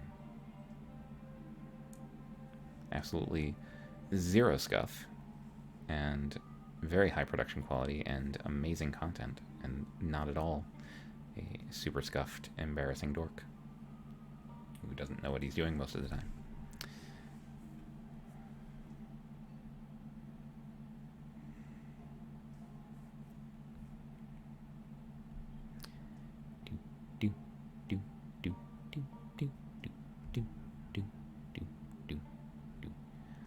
Alright, so I am seeing a tweet from my intended raid target that they are slightly scrambling to make sure everything is working properly. So they are probably having some technical difficulties, which is why they're not on right now. That is fair. That is fair enough. So I'm just gonna, you know what? I'm just gonna keep going. I'm just gonna keep streaming. Because I am raiding that birthday celebration, dang it. To heck with the personal cost of not being able to eat and or sleep. Like, oh my god, the best. Tay lols. Tay randoms.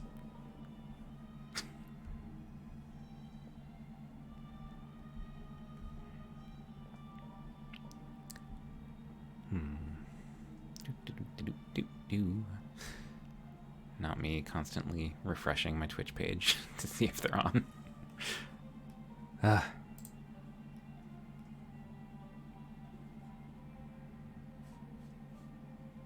sigh.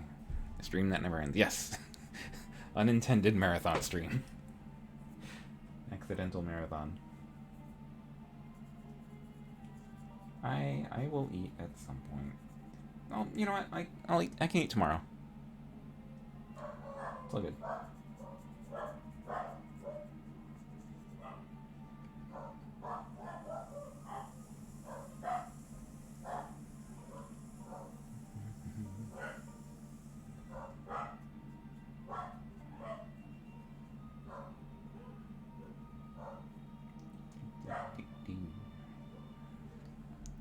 Fine for like 2 more hours. Yeah.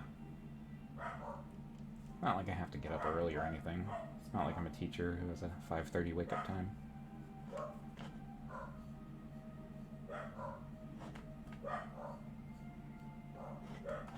It's not like I'm working at a middle school tomorrow. Oh god. What was I thinking?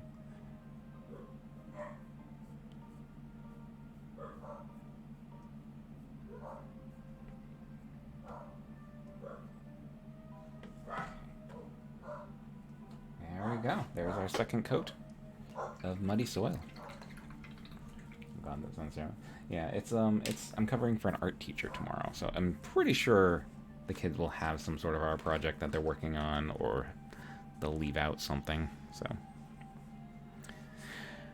I bend time, space, and reality to your face with a pillow if you don't eat. The pillow doesn't sound very threatening. See that, like 4 hours of sleep isn't enough. Oh my god, I would love to have a night where I get at least 4 hours of sleep. That would be so cool.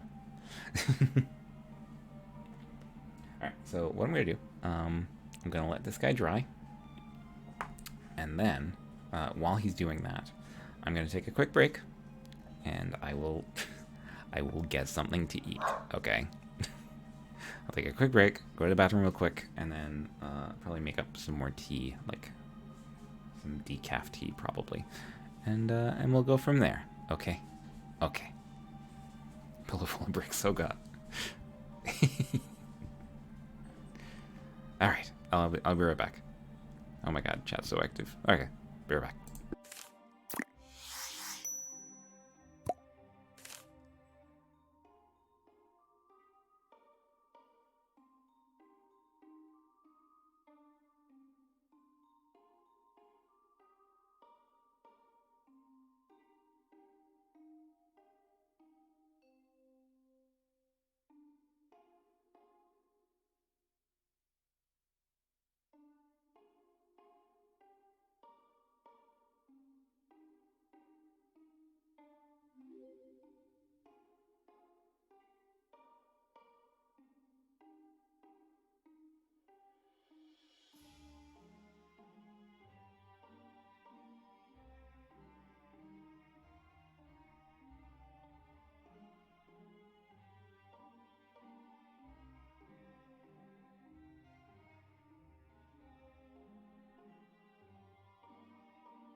Hello, I'm back. What happened? What happened? Oh, first time viewer. Oh, caffeinated otter. Welcome, welcome. All right, sorry, I am back, and I do have dinner. Yes. I have some pizza as well as a broccoli and cauliflower stir fry kind of thing. So, do not fret. I have remembered to eat tonight. I didn't get more water for tea, but you know what? That's okay. I'll just drink water. If I can remember what I did with my water bottle.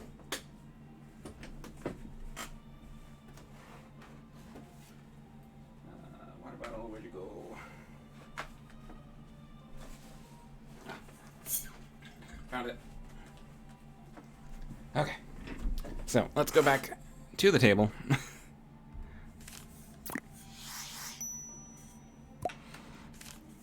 So here we are. Okay. So, so today's stream is still semi-focused on writing, but we are multitasking. We are also at the painting table, but I'm also fielding questions about my book and all that.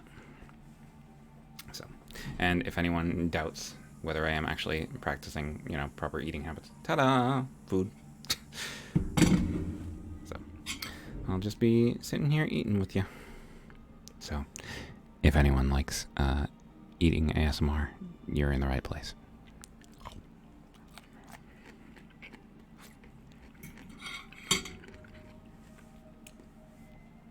So yeah. So this tree man actually is, at this point, done, I would say. So he's looking appropriately woody. That sounded weird, but anyway. Yeah. I actually really like how the horns came out. They're pretty yellow near the base, but I think it looks okay.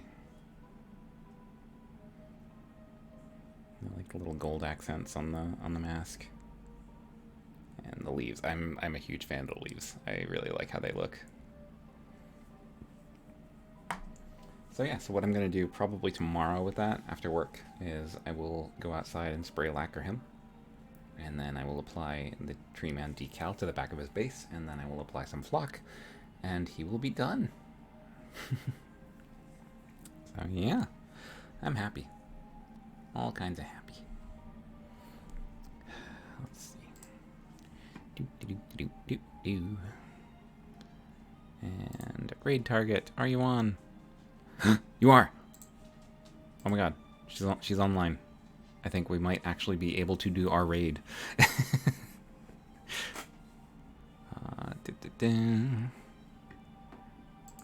Alright, so, assuming this works, let's get our raid message ready.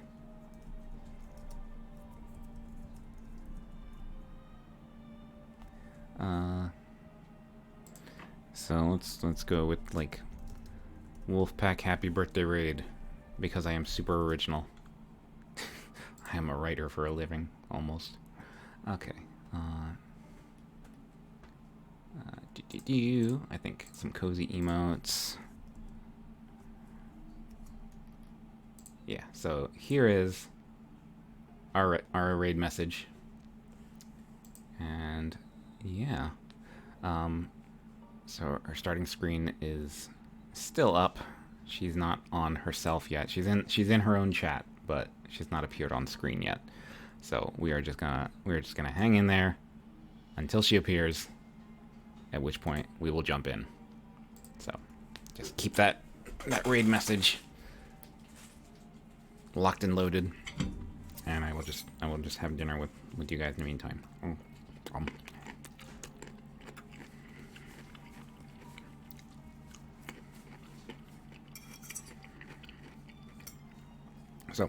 So for those of you who are here for the storytelling portion, I really hope you enjoyed yourselves, because I haven't done so much of that in a long time.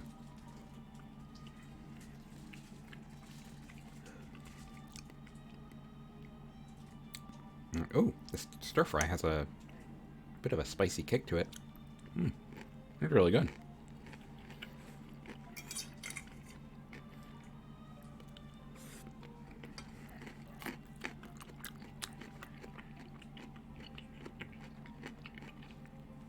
You gotta pop off. Oh, okay. Have a good night. I'm glad you had fun.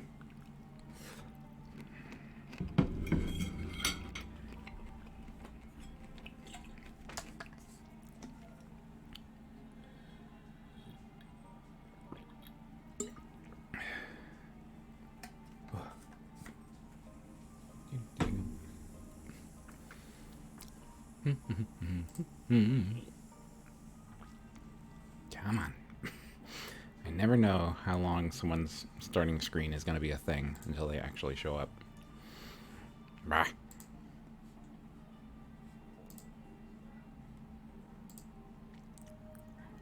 Come on.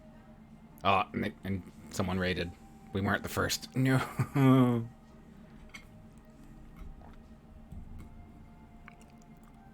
Darn it.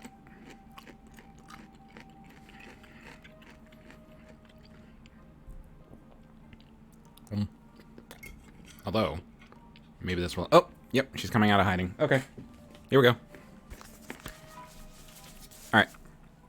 It is just about time to raid. I'm going to give her time to talk to the existing raiders, because I don't want to, like, steal their thunder or anything. So we'll give them a minute to chat, and then we're going to jump in. In the meantime, I'm just going to wrap things up here. So thank you so much, everyone who came by. And of course, thank you to the raiders. I'm gonna have to like double check because I know Toyland raided, and where's the other name? I can't find the other name right now, but I know I got 2 raids tonight, and so thank you so much to everyone who raided, and all the new people who stopped by and followed and all that and came to chat with me. And thank you so much for everyone for being really nice about my scuffy writing that I'm still working on.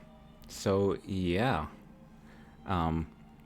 Next scheduled stream is going to be Friday. We're going to be doing our Friday fun time, so it's whatever I feel like doing in the moment.